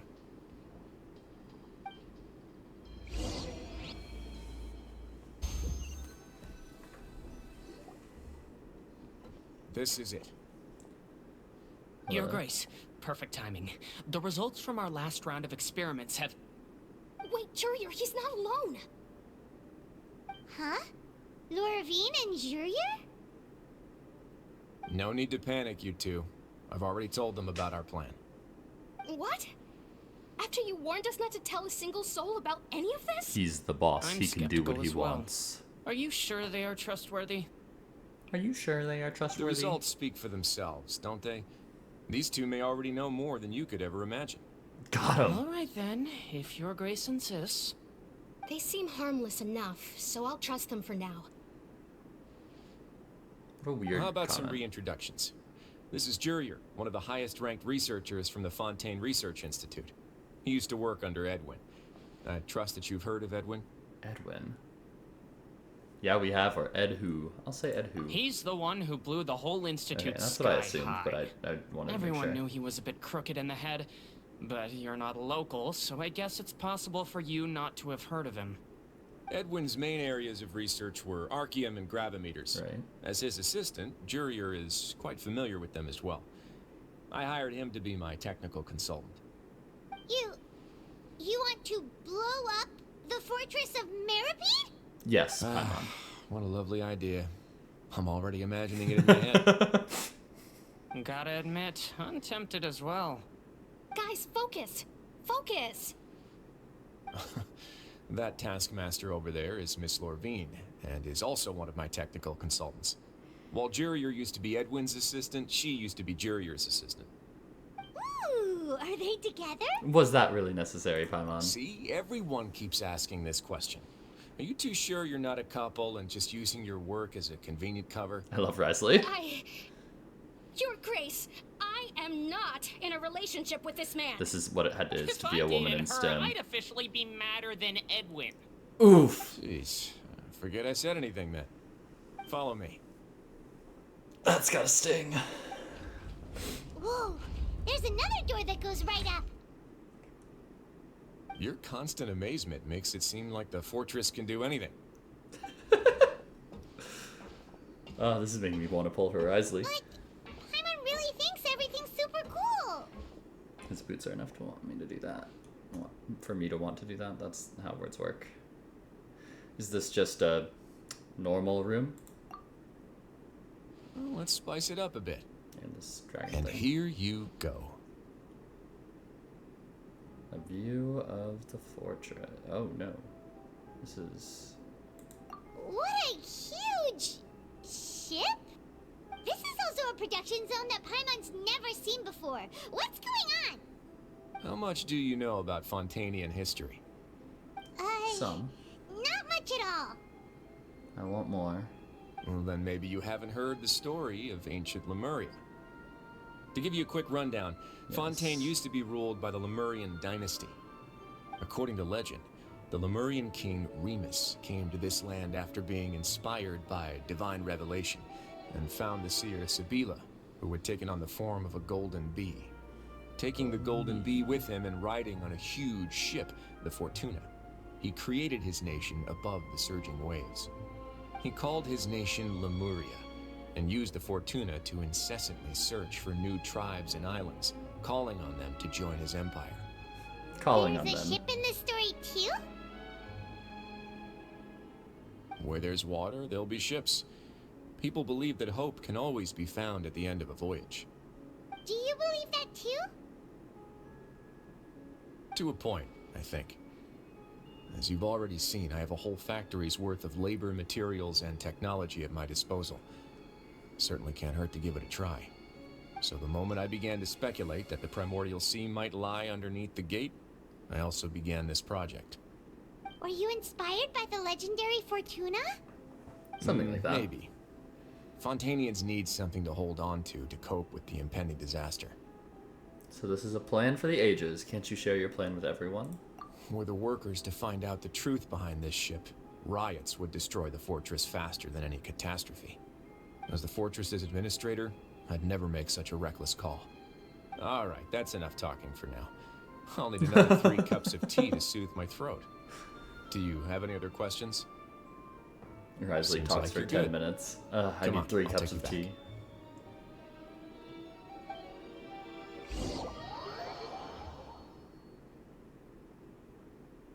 Seem to be actively plotting something. I'll leave you here for now. Oh, thank you so much. No worries. But don't forget, it's up to you whether or not you want to share what you just saw. What you do from here on out will likely affect those 3 as well. He means that my actions now will decide the next steps Lenny's group takes. In other words, if I want to tell Lenny the truth, I must make him understand that we cannot afford excessive conflict right now. Yeah, we'll put a lot of thought into it for sure. Yeah, we will. Great. I look forward to what happens next.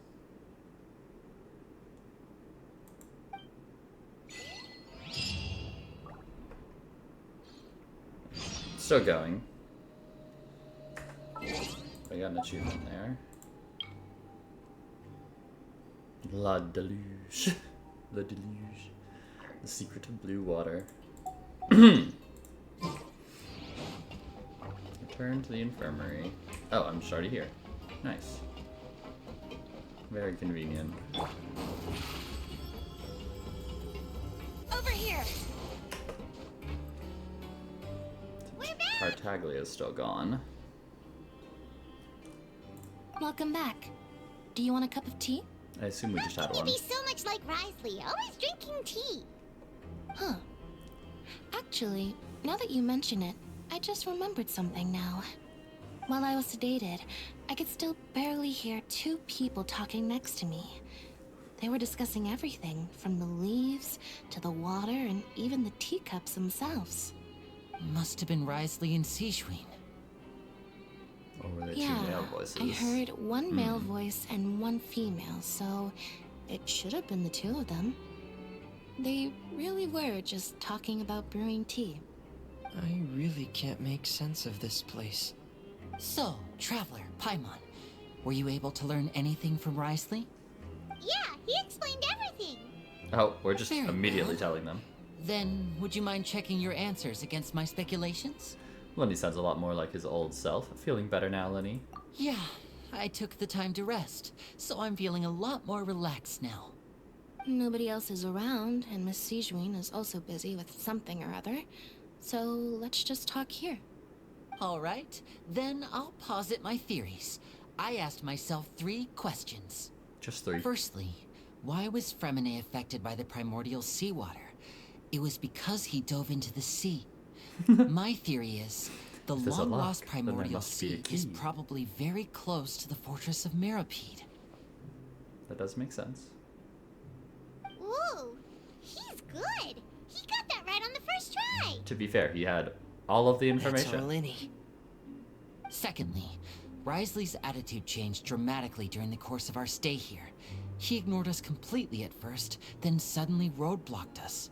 Why? He kept tabs on you. I spent quite a long time thinking about this. If he has been monitoring the Fatui since the very beginning, he probably ignored us at first because he was hoping we could find Master Child for him. What's more, the Fortress of Mirapede is not part of Fontaine's court system, nor does it report to Udex Nervulet. Risley is basically the king of a no-man's land. As long as the fortress doesn't do anything about Master Child's disappearance, Father can use it to pressure the Fontaine authorities. And while the 2 factions are pitted against each other, Risley will be free to move between the parties of interest. If I had to guess, he probably has something that he's working on himself. It's likely related to the secret of the infirmary, but I just can't think of what it could be. Lenny's grasp of the picture is amazing. You're super smart. Thanks so much. Then finally, there's the last question. The last question. If Risley does have a plan, what could it be? All I know for now is that his plan probably has something to do with the changing nature of the seawater. He's even gotten Cloran to help him out. That can't be the full extent of what he's doing. There's probably a secret passageway behind the block in the infirmary, and there's something big in the fortress that most people here never get to see. He has a bargaining chip, and it could be important enough for Father to deal with him directly. I don't have enough information, so I have no idea what his chip might be. But let me guess. You have the last piece of the puzzle. I have the last two pieces. After some deliberation, you share the information you just learned with Liddy and company. While sharing what you saw, you emphasize that now is not the time for disputes, and it's very important that they take the matter seriously. I can't believe it. And considerately. The sea will engulf everyone. Just like the prophecy said. Could Risley have wanted to meet Father to figure out a way to deal with this crisis? If you remember, I once mentioned that Father sees the House of the Hearth as her base of operations, and she truly wants to resolve the crisis. But how could Risley have known that? Or perhaps he didn't know, and just wanted to bring Father over to his side, which could be why he said he just wanted to negotiate. Yeah, that makes sense to me. I understand your concerns as well, Traveler. I'll figure out a way to pass this on to our father. No matter what, we're on your side. Why am I aside here? The two of you have already aided us far too much. We probably wouldn't be standing here right now if not for you. If you ever need anything else going forward, please come to the House of the Hearth at any time. Though you may not share the sentiment, after all that we've gone through together, the three of us basically see you as family now. Joining the Fatui again, yay! You have my gratitude. Thank you for protecting Linny when it really mattered. And thank you for sharing the secrets of the fortress with us. We didn't think you were going to do it. Why are you being so formal all of a sudden? Don't mention it. We can work together again if necessary. What was that? Paimon's hungry. Oh, you've done so much already. Go get some food. Alright, then we'll catch you guys another time.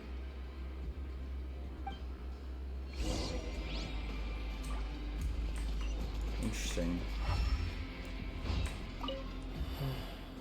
I feel like I should try to become someone more capable of helping. You're incredibly helpful. Lenny thinks so too. Yeah, you two are always telling me not to push myself, but aren't you just like that as well?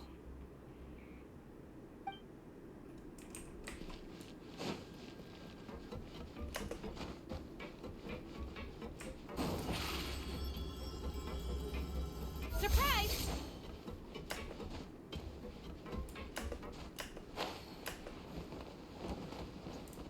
Oh, goodbye, Lynette. It's time for dinner. Welfare meals now being served in the coupon cafeteria. Come on, let's go pick up ours as well. Traveler and Paimon, over here. Are you here for dinner too, Miss Sijween?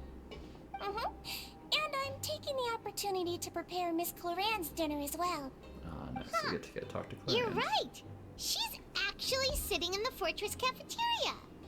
What would you like to eat? Huh? We can choose? Yep, you can. I've already talked to our chef, Mr. Wolsey. It's all on me today, so you can get whatever you'd like. Then I'll have the tastiest stuff you have to offer. Then I'll get the biggest portion you have to offer. Me too. Don't forget Paimon. No problem. Just leave it to me. After a while, the meals Sijween ordered for you arrive, unlike days prior. Sijween also brings some drinks over to you. They taste a little strange, but she insists that they are very nutritious. Okay, the shakes generally taste pretty terrible at the very least. However, they can help you to calm down and relax. She also says Leslie is a fan of them, but neither you nor Paimon buy her claim was the free dinners are the absolute best. Is this how it feels to be freeloaders? Wait a second, we did do plenty of Paimon, you're work always a after all. freeloader. Feeling full yet? How's the food? Delicious. Exquisite, thank you. Besides the milk, I mean, everything was super delicious. I'm so glad to see you all so happy. Oh, see, the expression on your face just now? The muscle here just moved, which suggests that you're feeling quite relaxed at the moment. Sijween, do you do this to help your patients or to better understand human beings? Why not both? A bit of both, I suppose. I'm a Melazine, which means I'm very different from human beings. I must know what you're thinking if I want to take good care of you. You're really good at taking care of people. Even though you're so short, you still talk and act like an older sister. Really? You're reminded of an older sister? That's great to hear. Oh, and what did you mean back in Risley's office? When you said that you were protecting Linny and his siblings as well? Oh, that. I just asked His Grace to look out for those children, especially that diver boy. I was getting a bit worried after hearing that something was wrong with the water. Thankfully, Clorand is very strong and managed to save him in the nick of time. His Grace also sealed the pipes after Clorand left, to make sure that Linny wouldn't impulsively chase after his brother. Although the path was blocked, we still stationed some guards there to stop anyone from approaching. They were instructed to only open the door once Miss Clorand had returned. Oh, and I was keeping an eye on Mr. Linny as well. We had to press him, but we couldn't allow him to be in any real danger. You were all super considerate and really thought everything through. It's just what we do down here at the fortress. At least this has been His Grace's style for as long as he's been the leader. So were you here before he became the leader? I really wish Monsieur Nervulette would come down here more often too. I feel like he'd like it here. All the darkness and chaos. But that doesn't make sense at all. It's hard to imagine Nervulette outside of his office. We're just sitting there smiling, chilling. You both worked very hard. Also, why is Clorand still over at the other table? Let's go talk to her. Sorry, Lynette.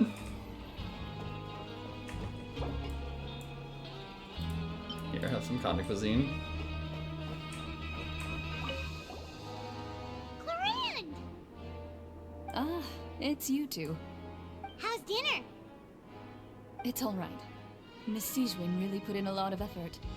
So we heard that Risley invited you to come down to help, and you saved Fremine too! You sure work super fast! Oh, it was child's play.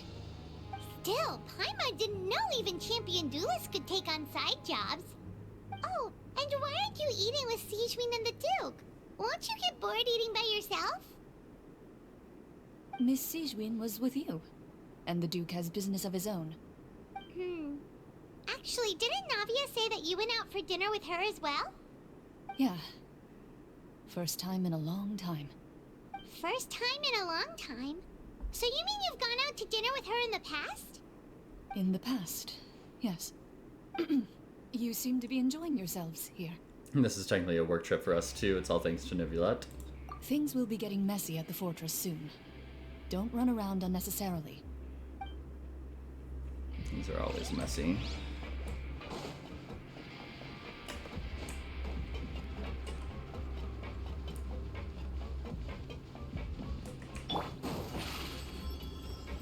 Oh. Over here! My bad.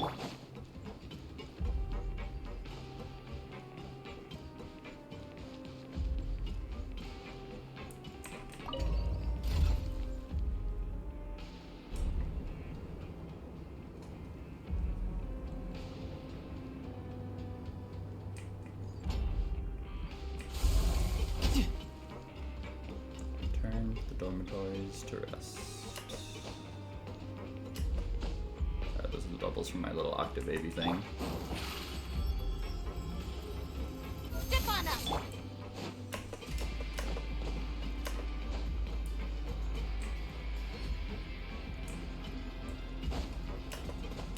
Yep. So much has happened. Paimon just feels absolutely exhausted now that she's finally relaxed. Paimon's super sleepy. Are you sleepy too? Yep, I'm also getting there.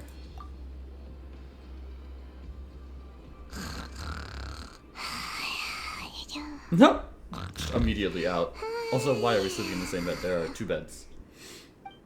Wow, she really immediately fell asleep. Delicious. Paimon wants seconds for free. For free. Good night. What a cute moment.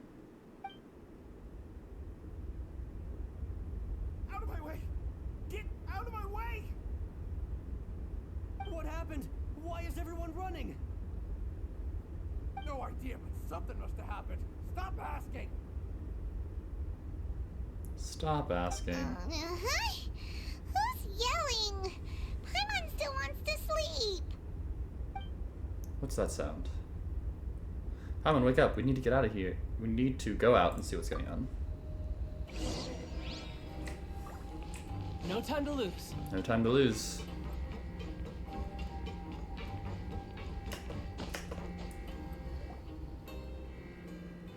Are we going to find our mysterious harbinger? Hey, what are you doing? Gotta go. No time to explain, mate. Goodbye. Hey, wait! No time to explain, mate. Goodbye. What's wrong with these people? They won't even talk to us. They're here! There you are! Oh, thank goodness! Why are these two? Quisto and Lavaroon, do you know what happened here? We came here especially to inform you. Something seems to have gone terribly wrong just now. His Grace is telling everyone to evacuate and get out of here. Lavaroon was saying you two are new here and you don't have many friends, so you might slip through the cracks. Haven't you heard all the stories like that? An evacuation is successfully completed, yet you only find out once you do a head count that 1 or 2 people are missing. Wait, weren't you the one who brought that up? Why is it suddenly my idea? Hey, shut up! Okay, whatever. The point is, you should come with us. You said His Grace said to evacuate outwards? Yeah, he said to get as far away as possible, upwards and outwards. Well, then that means whatever happened must have happened down below. Oh no, isn't that gate at the very bottom? Oh no, it can't be that thing. No, go. We'll take care of it. What? What? Hey, where are you going? We have to go find the Duke. You two just go and get out. Go on without us. Thanks for letting us know. Hey, hey! Be careful! No. Attention, please evacuate upwards and outwards, upwards and outwards. If you're already at the topmost layer, then try to move as far outwards as possible.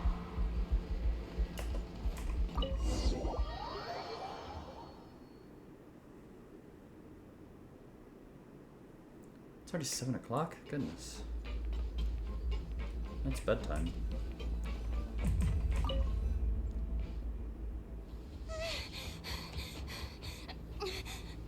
Ooh. They're here. Just like I said. What happened? As a champion duelist, do you think that she, like, always is posing? You're just in time. But be ready to run. We have hydro powers right now. He has cryo, which is potentially a bit more useful. We'll see. That is pure primordial seawater. He is Fontainian, so he cannot touch that, right? Although there's some level of concentration that, like, he's kind of okay with touching. That's sick.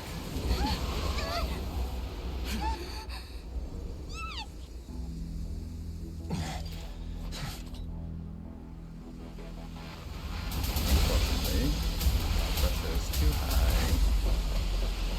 He's quick though. What a jump.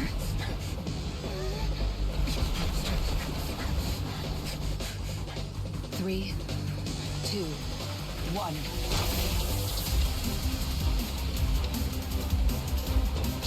They're done.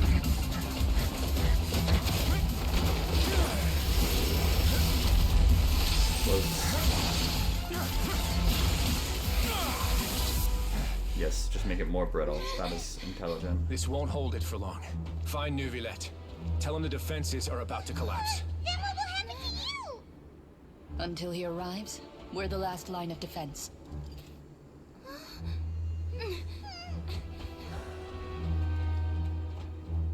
The gate. How long do you think it'll hold? That depends on us. I'm gonna punch the sea. It's a really sick thing going on there.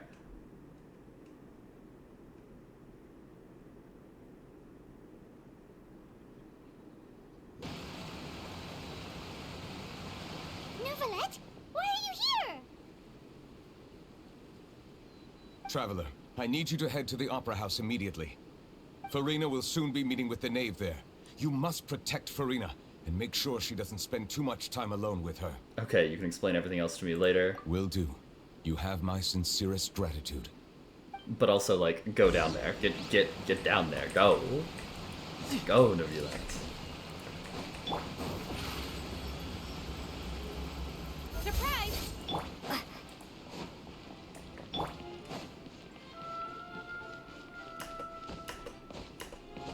We're running, we're running.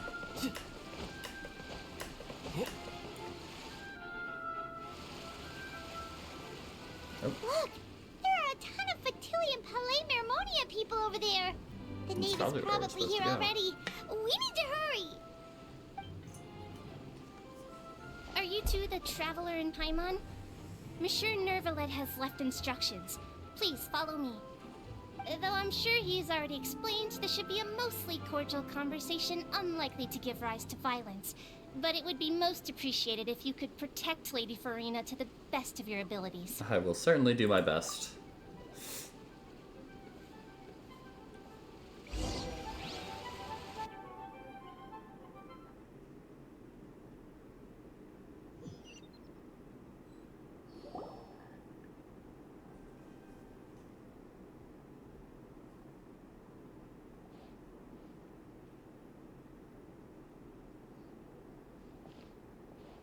Oh, so you two are the honored guests Miss Farina mentioned. Of course, of course! How could they not attend a meeting such as this? I must always have 2 or more guests at my dessert table. Otherwise, the occasion would be too lonely and unbecoming of my station. Our first meeting with It is my Alicino. pleasure to make your What's going on acquaintance, with the traveler. pants? I have heard much of your accomplishments. I am the Knave, one of the 11 Fatui Harbingers. Yes. So this is the knave, the head of the House of the Hearth, and the Linny siblings' father. She certainly does not seem easy to deal with. Greetings. Pleasure to meet you too. I've already prepared seats for you. Come, sit beside me. Automatically Perhaps you two selecting are unaware side. of how Miss Farina and I do things. You see, we actually recently agreed to get together for tea when we had the time. See this? This is a limited type of confectionery that Miss Farina simply adores. There are only 16 slices sold every day. Here, why don't you and Paimon have a taste? She seems friendly enough, but that can't be all there is to her. The knave is a force to be reckoned with. I should be very cautious around her. Traveler, what do you think of this cake? It's pretty good. It's quite tasty, and I think Paimon agrees too. That's good to hear. So what Child said was on the mark after all. You do share a taste in desserts with Farina and I. Wait, Child should have no reason to have said something like that. I wonder how he's doing nowadays. You must have heard, right? He's suddenly gone missing. I'm really worried about his safety, you know. I can tell. Here's to hoping that he's an excellent swimmer. I have faith in his abilities. Since we're talking about him, I feel like I should add something. His martial prowess really looked certainly pretty impressive, yeah. Farina looks quite nervous. There must be some kind of bad blood between her and the knave. Is it bad blood? Oh, so you're also familiar with his aptitude for fighting, Miss Farina. Oh, right. I almost forgot. Child was subdued by Udex Neuvillette right in front of you. Against ordinary people, my colleague would never be on the back foot. But alas, he just never imagined he'd run into such a person.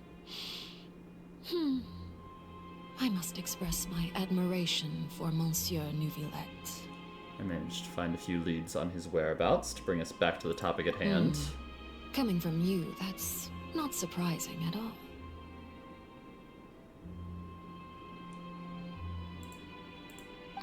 But I thought you would be happier to hear the news. Of course, but it's still a bit of a shame. You see, I would have been far happier had I received this news somewhat earlier. As you well know, A long time has passed since Child disappeared. Yes.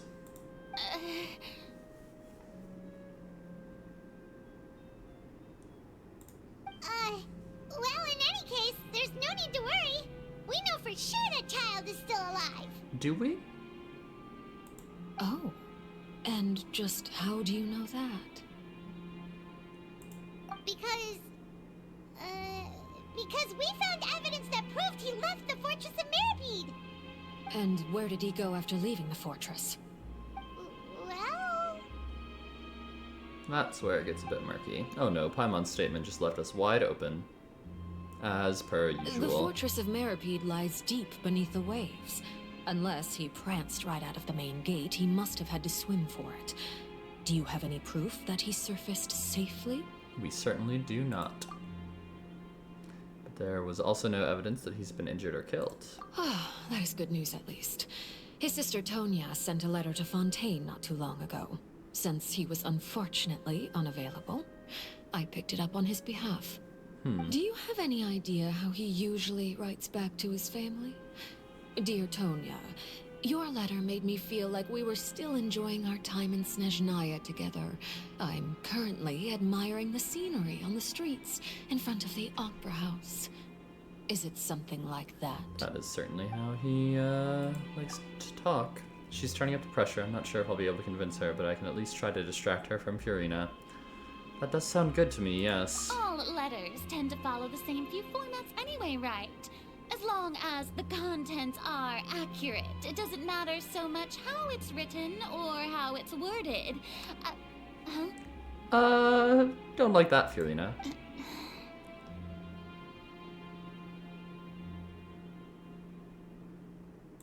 Hold on. The water in the teacup is shaking. I suppose this is also a sign of things to come, Miss Farina. Huh? I don't quite understand what you're trying to say. Have we entered into the next stage of the prophecy?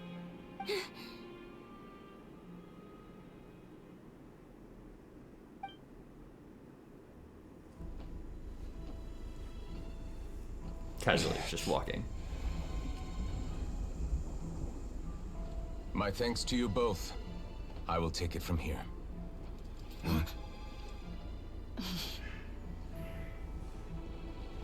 Sure you don't need a hand? Quite sure. Wow. So, what's your secret, huh? Let me guess. Nah, who knows? Maybe it's just your sense of responsibility.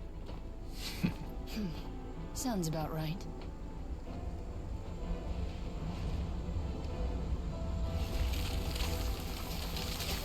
They just walk away. This is such a good scene.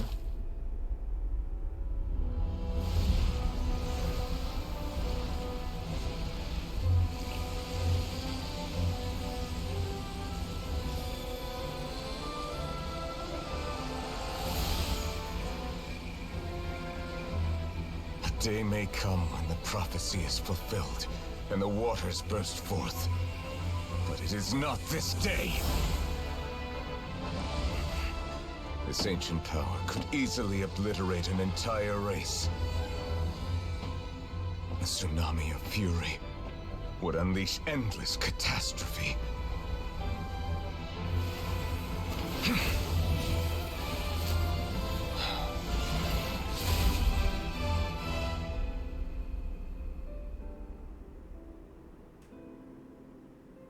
This sentence is too severe. Forgive me for overruling it.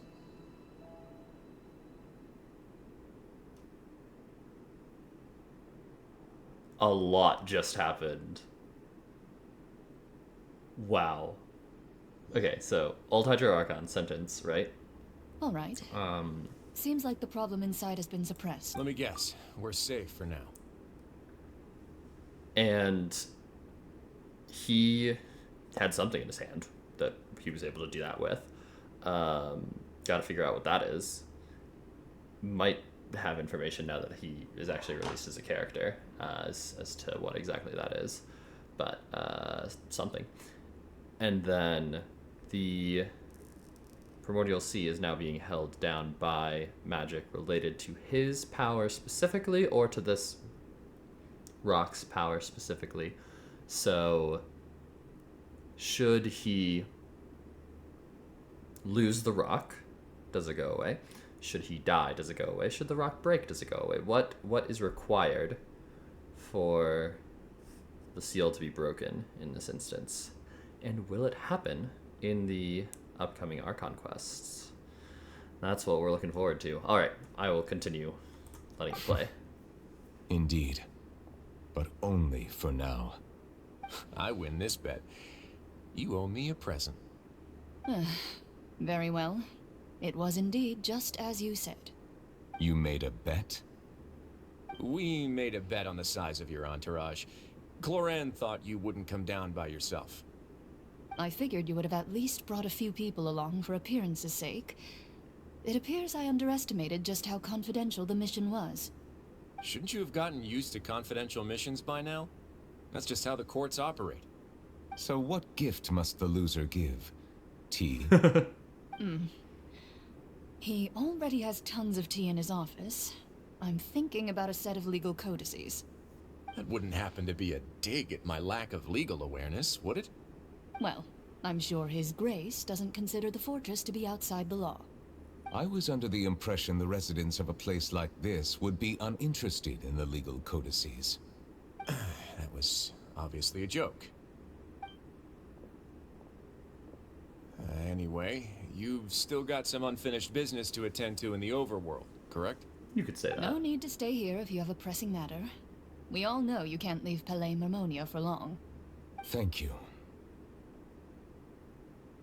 I hope everything went smoothly with the Fatui Harbinger. Harbingers, please. I was child when I went in.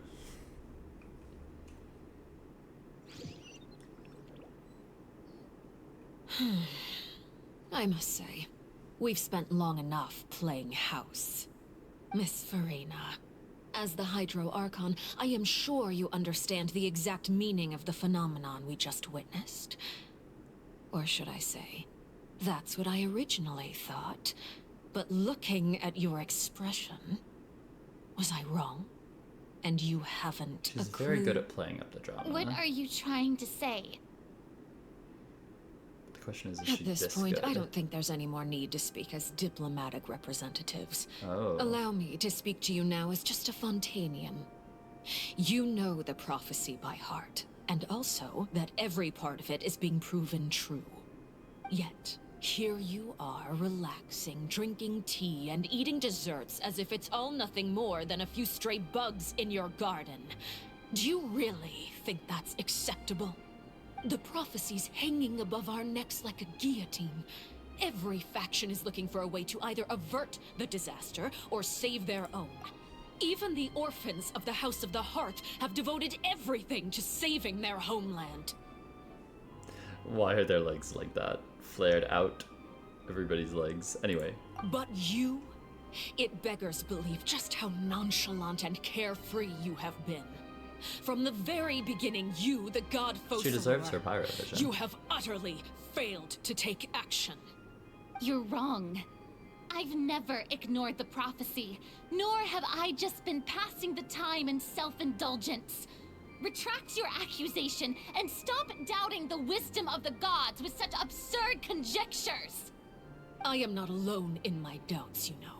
All the children of Fontaine may be harboring the exact same thoughts right now. Oh, great Hydro Archon. How are you going to save them? Save us?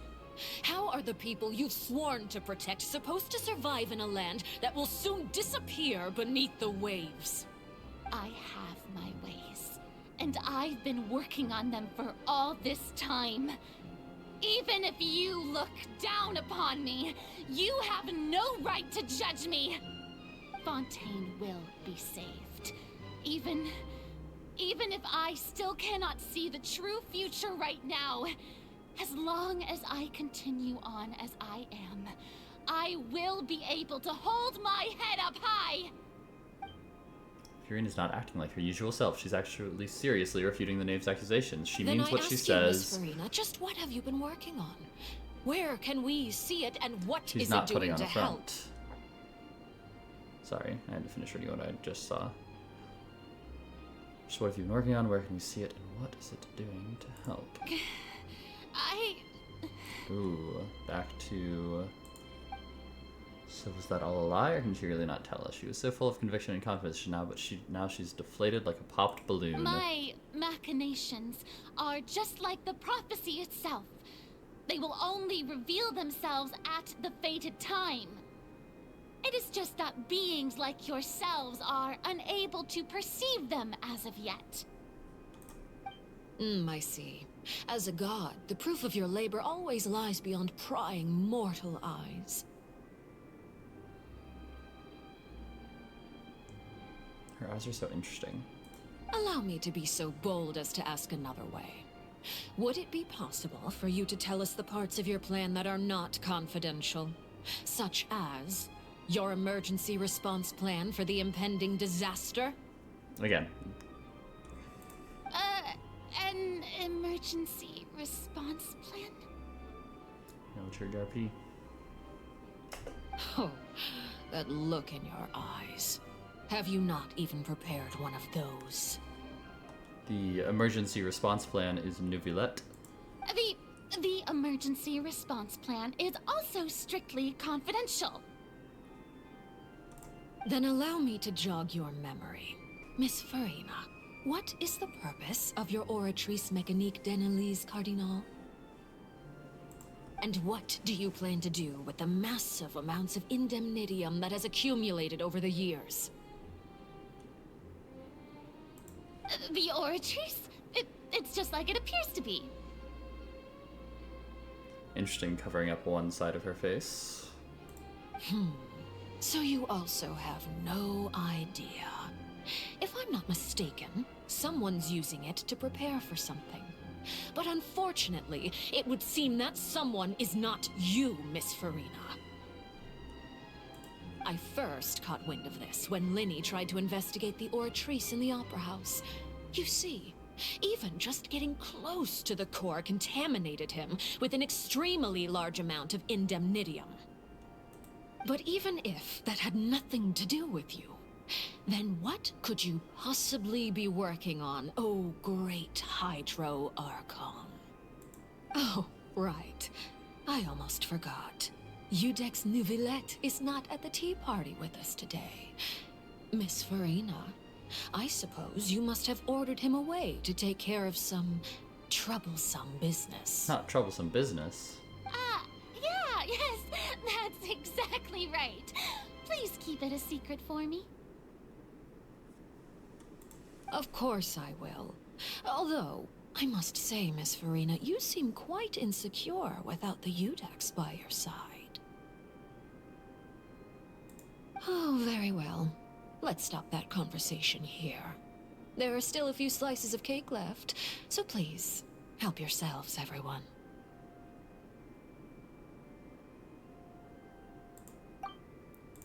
These aren't topics I can speak about. I don't even know what Neuvillette's task was. If I had to guess, he probably went down to deal with the searching primordial sea, but can he really deal with it all by himself? And is Furina being truthful or not? That is the question of the day. Traveler, I heard that you were recently commissioned to handle a few matters on behalf of the Udex. Why don't you take an extra slice of cake? Those who work hard deserve gratitude and praise. Goodness, diplomatic dealings are the worst. You too, Paimon. Thank you. Paimon will take you up on that offer. So why are we being so weird about cake this whole time? The knave proceeds to change the topic and bring up a number of less significant matters while the atmosphere gradually becomes more relaxed. Oh, The somber Paimon's feeling from the prior super full. conversation That cake remains in was everyone's great. heart. If it's on my tea table, it must be of the highest quality. Yes, and we must thank the knave for bringing these over as well. You're welcome. I'm sure the cake also felt greatly honored to be featured at Miss Farina's table. And I was merely catering to Miss Farina's tastes, seeking a chance to chat over tea. It is getting late. Why don't we call it a day? There are still a few matters that I need to take care of, so I must take my leave now. Very well. We'll end it here. Mind seeing me off, traveler? We could use the opportunity to discuss Child before I must be on my way. Of course. Paimon's coming too! Well, yes, we are a package deal, Paimon. The tea party turned out to be even more difficult than I'd imagined. Why are you looking at me like that? Is something the matter? If there's nothing urgent, then I shall be retiring for now. Retiring, you say?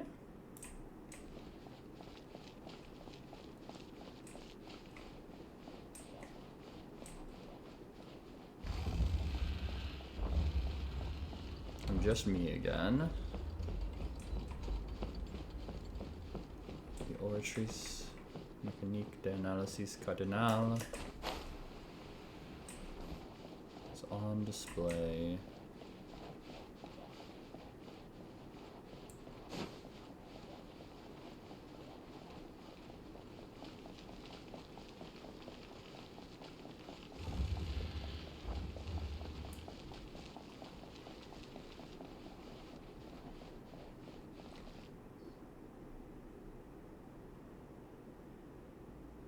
I'm glad that you were willing to come with me. Of course, Child was just an excuse. I have no interest in your dealings with him. That's what Paimon thought. What do you want to say? You lent your aid to the children of the House of the Hearth. As their father, I would like to express my gratitude. There's no need. I didn't think that's what you wanted to talk about. There's no need. Was there anything else you wanted to say? That was all. Formal topics should be discussed in formal settings, and informal topics in informal settings. I know you just returned from the fortress of Meripede. Relax. I have no intention of trying to get anything out of you. Linny, Lynette, and Fremine are still there, and I trust their judgment and abilities. They've all been working very hard and have always done all they can to fight back against anyone who tried to stop them. Especially Linny. Especially Linny. You mean Wriothesley. He's a tricky one to deal with. It's unfortunate that Linny's so eager to prove himself that he can't learn to rely on others, including me. By the way, and you can just consider this a bit of idle gossip, but what's your impression of Furina? Nothing's idle You when are dealing outside with of our you. disputes, and the freest person in all of Fontaine, able to move around most easily. Allow me to share my perspective with you. And that's everything that happened during the trial. Master Child was declared guilty and immediately transported to the fortress of Meripede. Didn't he say he was coming here on vacation? Does he not feel an ounce of shame for all the trouble he has caused?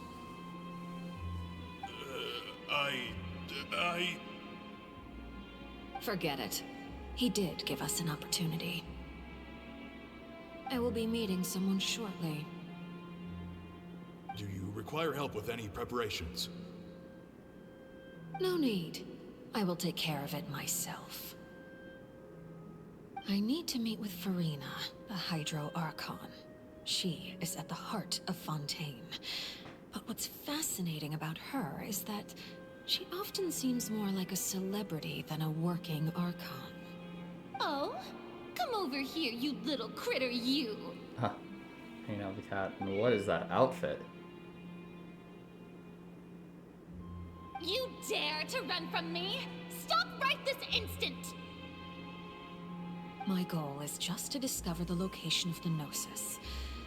But I didn't expect the chance to approach Furina to be handed to me on a silver platter. This is so easy, it's actually making me a bit suspicious. Uh-oh, that was the wrong button. Anything left unguarded is usually just bait. But no one will blame someone for taking the bait. After all, from the moment it was attached to the hook, The bait is meant to be sacrificed. Oof. I'm interested by these pictures. Oh my god. Not the kitty.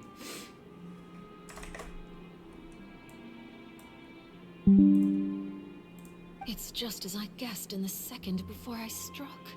The hydronosis is not currently held by the Archon. In fact, this Archon doesn't seem like a god at all.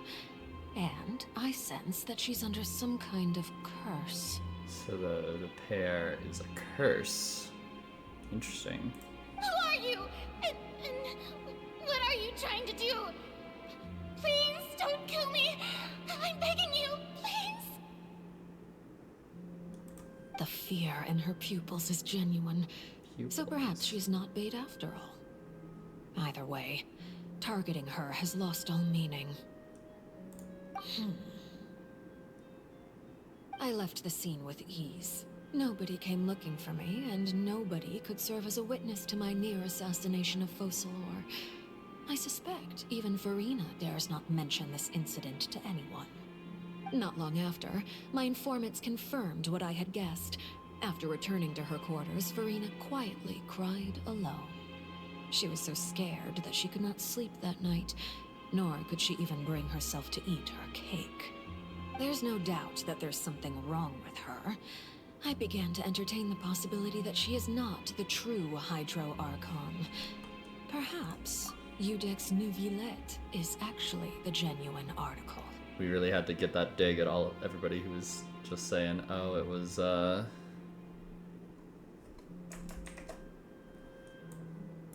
It's Neuvillette. It's Neuvillette. I have to find the Gnosis. If the Neuvillette hypothesis is correct, he is probably in possession of it. Alternatively, it might have been hidden in a place that's hard for ordinary people to access. Interesting. Yes, Father. My dear children, please speak. News from the fortress of Meripede. Master Child has gone missing. On top of that, the contacts and guards we bribed at the fortress have all gone quiet as well. Probably the handiwork of that Ridesley. I'm afraid so. This is a good opportunity. The value of a Harbinger is much higher than most would imagine. We now have an excuse to exert diplomatic pressure on the Fontaine authorities. Set up a meeting for me. I would like to meet the Hydro Archon and Iudex Neuvillette. Oh, and I have an additional mission for you three. Yes, Father. Tartaglia's disappearance was not a part of my plan, but I can use it to make a breakthrough. With this as my excuse, I can ask for an official audience and continue my investigation of Farina and Iudex Neuvillette. The initiative belongs to the House of the Hearth.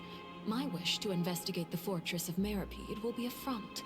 Lenny and his group will be responsible for the actual intelligence gathering.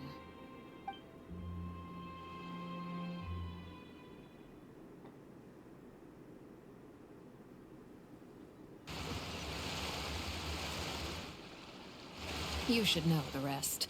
Lenny's group is quite close to you, so they wouldn't have hidden anything from you.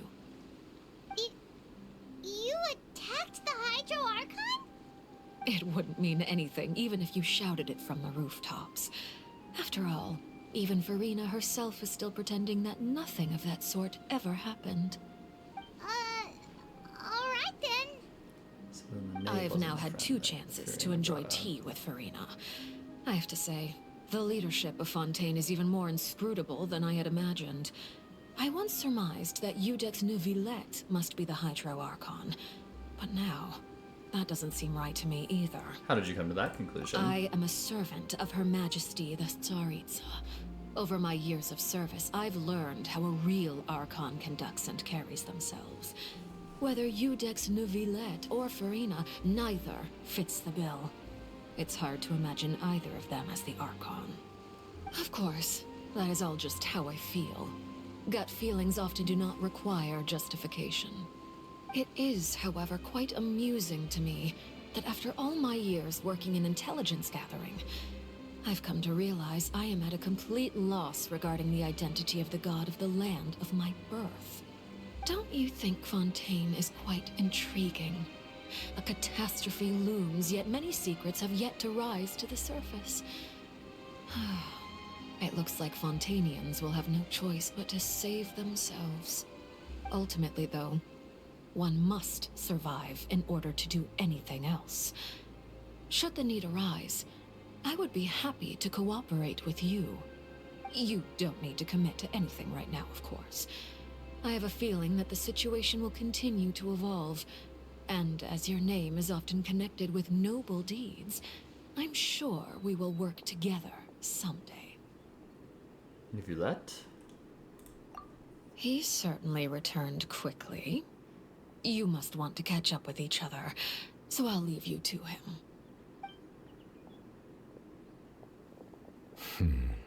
Neuvillette, is it over? For now, yes. But this issue will prove quite thorny in the long term. I am concerned that sooner or later the prophesized events will occur. Thank you for protecting Farina. Maybe ask what happened down there. To put it simply, I used my power to force back the primordial sea and reseal the sluice gate. As for what happened on our side, you recount the happenings of the Tea Party to Neuvillette. So as expected, the knave has turned up the pressure on Farina. She's trying to feel her out, though I'm still unsure as to her motives. Can I ask you some questions? Permission granted. You have enough power to force back the primordial sea. Does this mean you have some deeper connection with the Hydro Archon? Whoa. It can't be that you're the real Hydro Archon, right? But that's just a speculation on our part, though. You can't tell us? Then that's okay. We can talk about something else. We won't try to force you. You guys in Fontaine are super strange.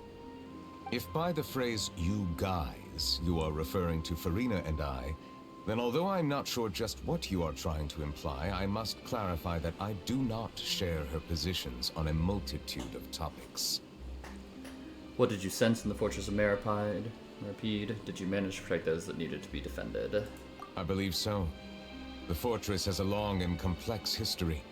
It has seen much grief and suffering.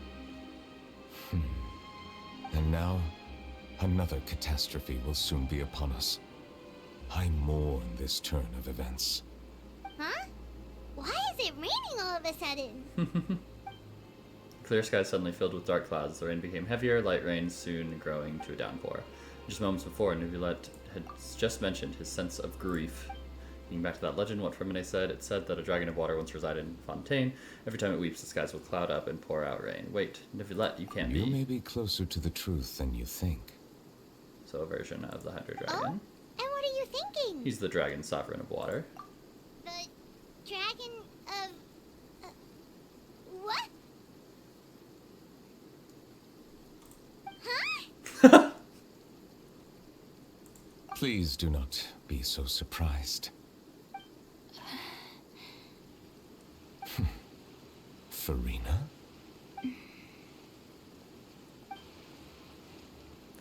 Neuvillette, are you listening? Neuvillette, are you listening? My apologies. We were just guessing randomly. We didn't guess right, did we? You're not actually the dragon sovereign of water, right? Well, if you don't want to confirm or deny... You guessed correctly. I sincerely hope you'll be able to keep this a secret for me. Right, of course. We'll definitely help you keep it a secret. But he could still be lying to us, technically. Still something Paimon wants to ask you, though. Please, go ahead. Well, if you are the dragon sovereign of water, and you were able to force back the primordial sea from the fortress, then since Fontaine's prophecy is all about seawater, couldn't you just use your power to solve the crisis? None of the currently living dragon sovereigns in the world, myself included, possess our full dragonhood.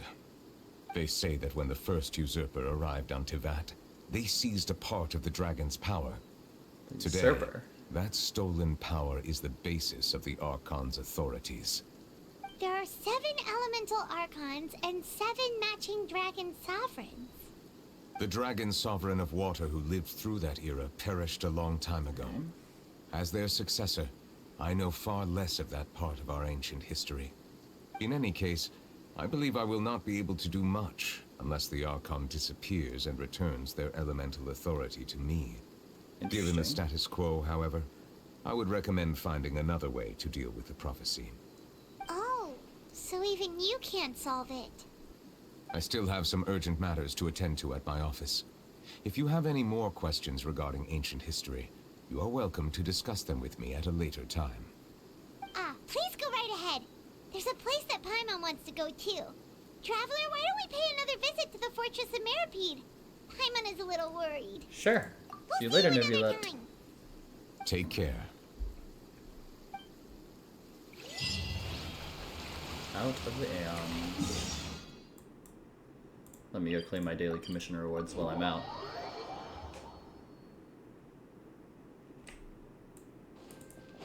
Hello there, Catherine.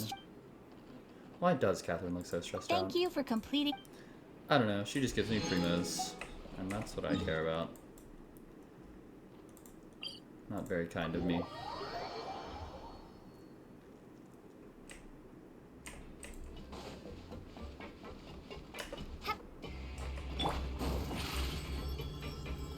A dramatic change in the music. Okay, going to the infirmary.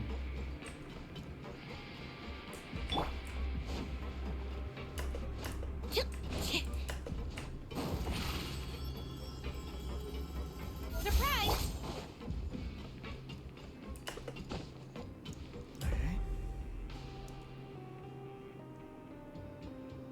Now guess, what suit will this next card be? A bare teeth cat? Well, well, look who it is. Traveler, Paimon. Hello, everyone. Looks like you're recovering nicely from an A. Thanks to everyone's support. Oh, right. I managed to work up the courage to thank Miss Clarant in person. A true introvert. Whoa, how did she react? She told me that it was nothing. It was as if saving a life wasn't a big deal to her at all. She also told me not to worry about it. She didn't want to stress you out, that's all. She's right, and it's best not to dwell on it. Yeah. Okay, but check this out. We went back to the Opera House and we met the Knave. You met Father? Did she say anything to you? Quite a few things, actually. She said a few things that were, a bit hard to understand. And also that she's looking forward to working with us in the future. It was a little surprising, actually. Her attitude towards you is even better than what we'd imagined. That's fantastic. You should believe her.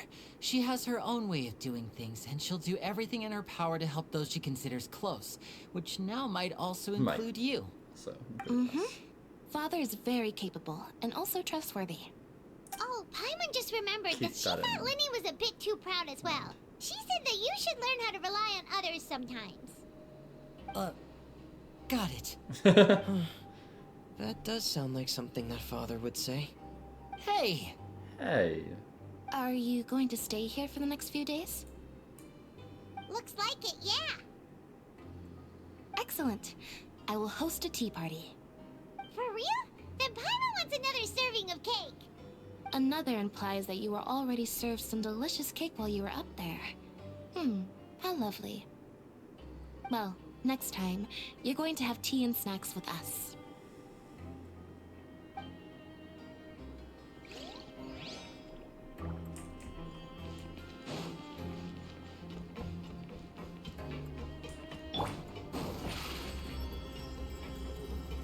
Step on us. I'm gonna kill her again, aren't I? Trying to talk to Sijuin. Okay. Traveler, Paimon, you're back! Are you still doing alright? Did either of you get hurt? Don't worry, we're both doing great. We're fine, but what about you guys? It was such a huge mess. How bad was it?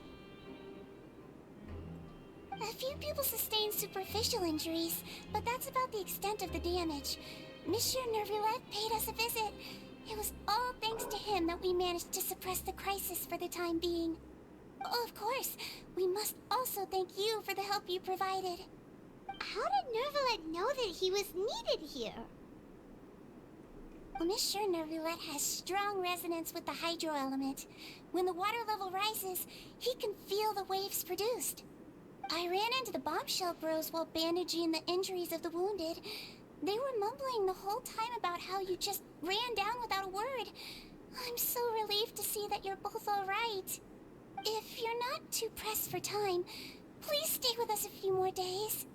Just let me know if you get a craving for any particular dish, so I can have Mr. Walsey get your meals prepared. Oh, and please feel free to visit the infirmary for a break at any time. I'd like to take the opportunity to spend some more time observing your facial muscles as well. Your happy smiles are quite contagious, you know. They're so memorable, and I've missed them immensely while you were gone. Oh, that's so sweet.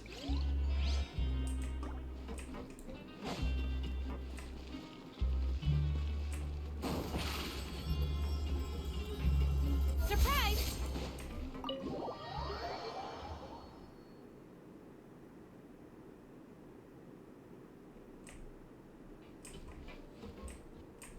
What?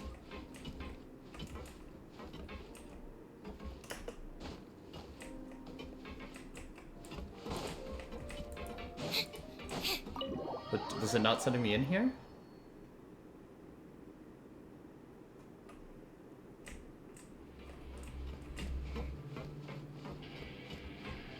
Okay.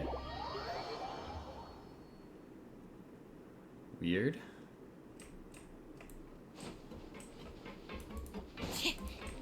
I'll go up here first. No.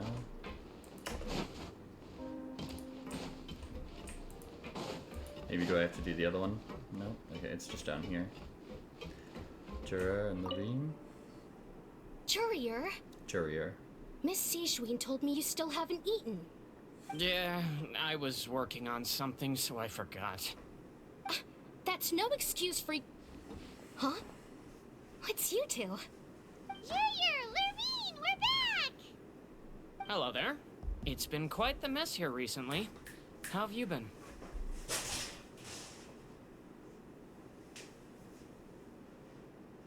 We're fine, thanks.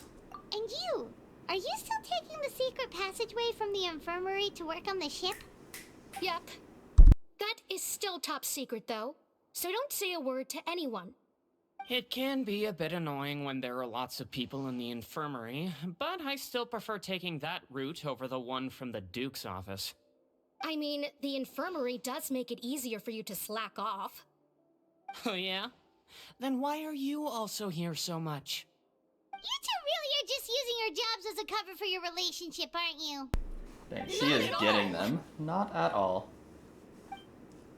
I thought that it was initially just like a, hey, we're not actually in a relationship, to all of the people in the community who would say that they're definitely dating 100%, but no, I'm pretty sure that they're just legitimately in a relationship.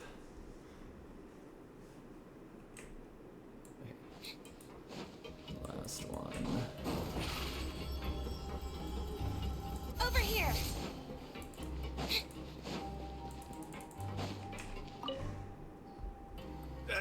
You guys are back? Yeah. You guys didn't get caught and thrown back down here, right? Huh? No, not at all. And here I thought you'd managed to escape from jail during all the commotion. I'd held you up as legendary jailbreakers, but now you're telling me you just never left? I mean, yeah, that's what I'm telling you. We're sorry, but we just had some business to take care of. All right. There's no need to get caught up in the details. We're just relieved to see you. He was super worried about you, you know. These two are so much fun. It wasn't just me. Weren't you super worried as Or well? she's super worried as well. Something like that, yeah. I was also transferred to work in the kitchen a few days ago. I can still hear Quisto mumbling to the carrots. Are those two all right? Do you think they made it out alive?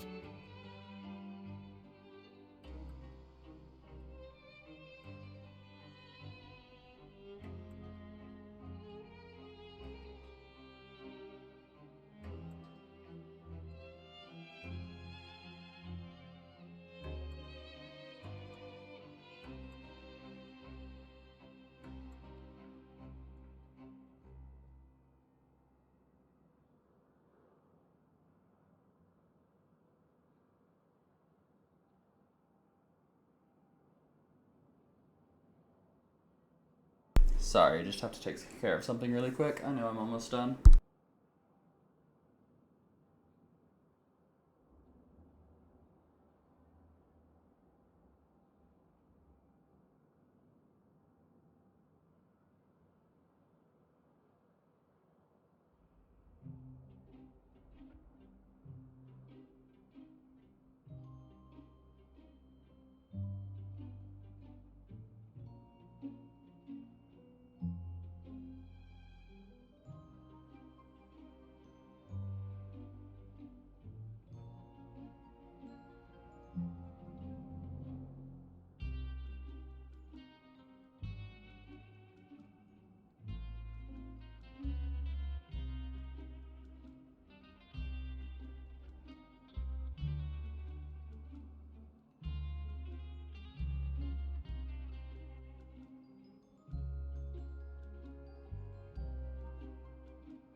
Whenever he'd say that, I'd tell him I'm sure they're fine. Wherever they are, they're kicking back with drinks in hand, enjoying the lovely scenery. Hey, there's nothing wrong with worrying about your prison pals. Is there? I mean, considering how they always love listening to all my gossip. These two. They sure are a lot warmer and friendlier than when Paimon first met them. I'm sure the welfare meals must have just skyrocketed in quality recently. Your meals will bring all the prisoners to the cafeteria. Oh, well, if you say so. I'll be watching you to make sure you finish every last bite.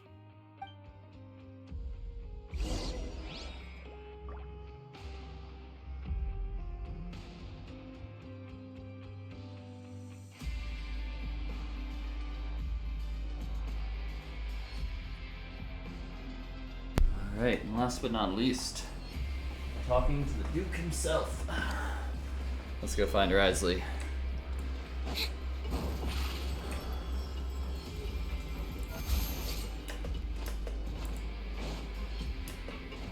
Alrighty.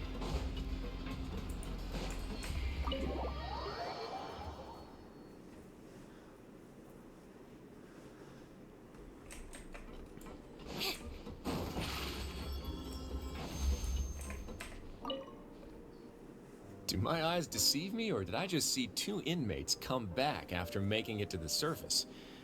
Some strange winds blowing of late. We wanted to see how the fortress is doing. Is everything still alright? We're fine, for the most part. Neuvillette came down and took care of the worst of it. If that's the case, why don't you just ask him to stay here? Oh, yeah, what a brilliant plan. Let's go convince the Udex himself to exchange the courts of Fontaine for a puddle of water in the middle of nowhere. I don't think that's gonna work, but maybe you can go get that marketing guy. Bombshell bro. He came here in a hurry and left without even stopping for a cup of tea. He did remember to take Miss Sigewinne's gift with him, though. How kind. He sure sounds super busy. Miss Clorand has left as well. She also took her gift from Miss Sigewinne. Were the gifts milkshakes? Neuvillette got the milkshake. Clorand received lipstick instead. Those aren't even remotely alike. Well, it's Neuvillette's own fault for making Sigewinne worried about his health by working so much. But besides that, our head nurse is still pretty fond of picking out beauty products for the ladies. Oh, and I have some gifts here for you as well. Are these from Sigewinne too? Nope, they're from yours truly. You've already wrapped up your work at the fortress, so you can return to the surface at any time. You haven't yet served your full prison term, however, so you may continue to use your cell until your term is up. For real? Then we could stay here for a really long time? Is food still covered? You may access the cafeteria for free. Hooray! Just remember to come complete your paperwork once it's time for your release. So will I have to at the beginning of Act 5? Oh, nope, I just go back to my dorm again. This one gets me to my dorm.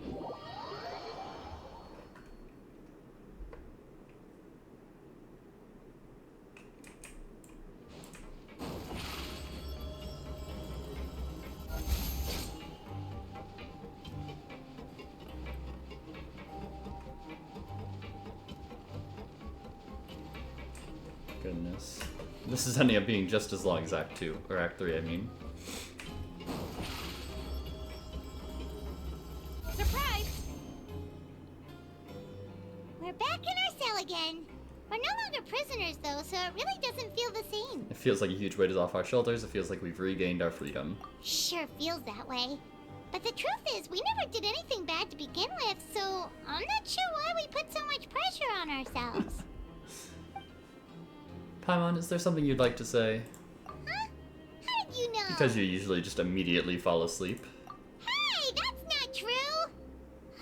Alright. Okay, Paimon just wanted to say that we really are an amazing duo after all. It's like, we've now gone to so many places together and become friends with so many people. We've never stopped traveling or stopped meeting new friends. There are so many bad things in the world, and we're just two people, but we've still been solving problems no matter where we go. Isn't that pretty cool? We're the best adventurers ever. You're counting Paimon today? Aren't you the only adventurer here? Being a guide counts too. Then let's ask Catherine to give Paimon an adventurer handbook as well. Paimon will also be an adventurer from today forward. Does that mean we get double the daily commissions? Just our thoughts making Paimon giddy. Paimon's gonna crash, so you sleep soon too. The last time we fell asleep here, we woke up to a whole mess outside our cell. The primordial seawater nearly rose up. That was so scary. We should be safe now, right? We'll be fine. Don't worry, Paimon. Alright then. Good night to you, traveler. Good night to you, Paimon. No blankets. Sleeping in our clothes. Child, yay.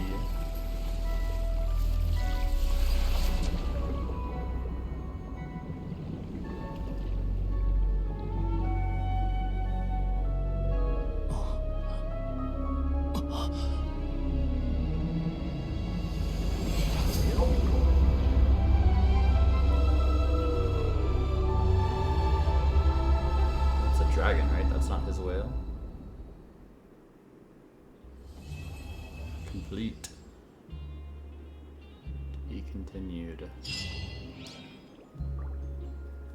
Oh. C4.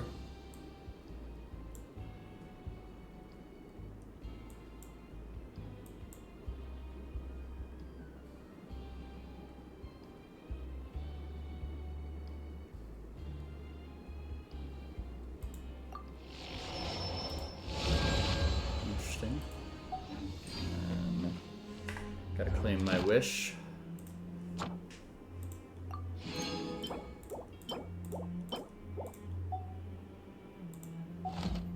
Excellent, excellent. Very fun.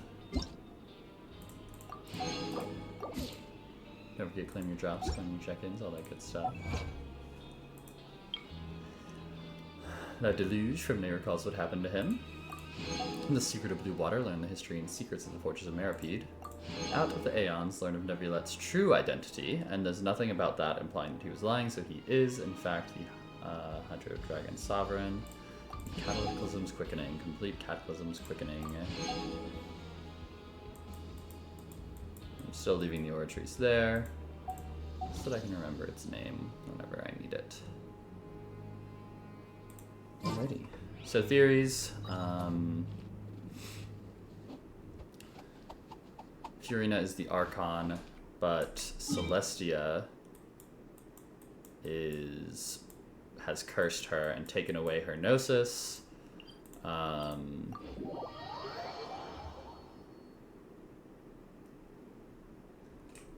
The old Hydro Archon has to have done something and needs the Indetnium or whatever it's called to build up potentially to where's Celestia? It's out that way, and I just can't see it because of that, right? Interesting. I know I can see it from out here. Potentially to protect Fontaine from Celestia.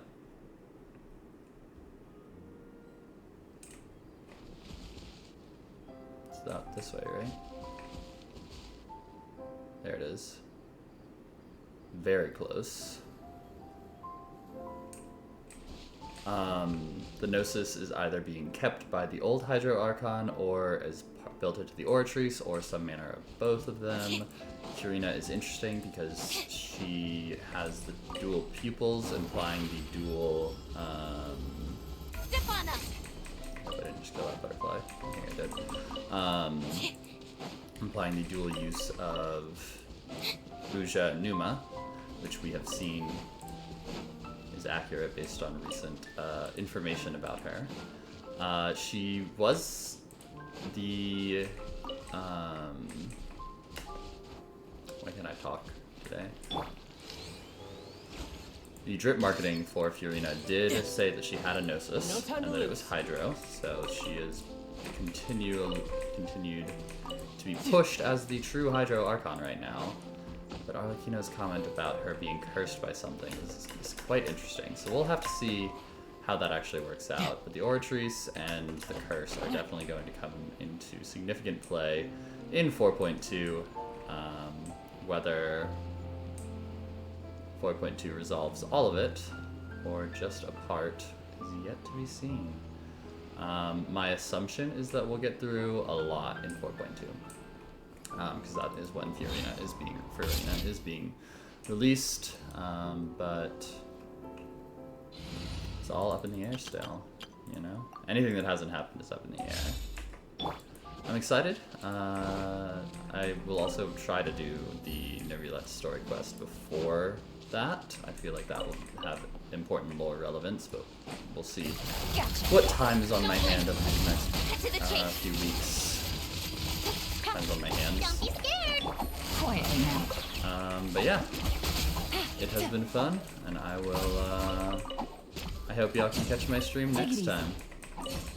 I'll just be doing a bunch of exploration and stuff, and finishing story quests and everything for the rest of this update. So, oh, I need to do the actual event that is taking place as well. That is a true thing that happened. All right. Thanks for watching. Took a bit longer than I expected, but it was fun. I will see you all next time I stream.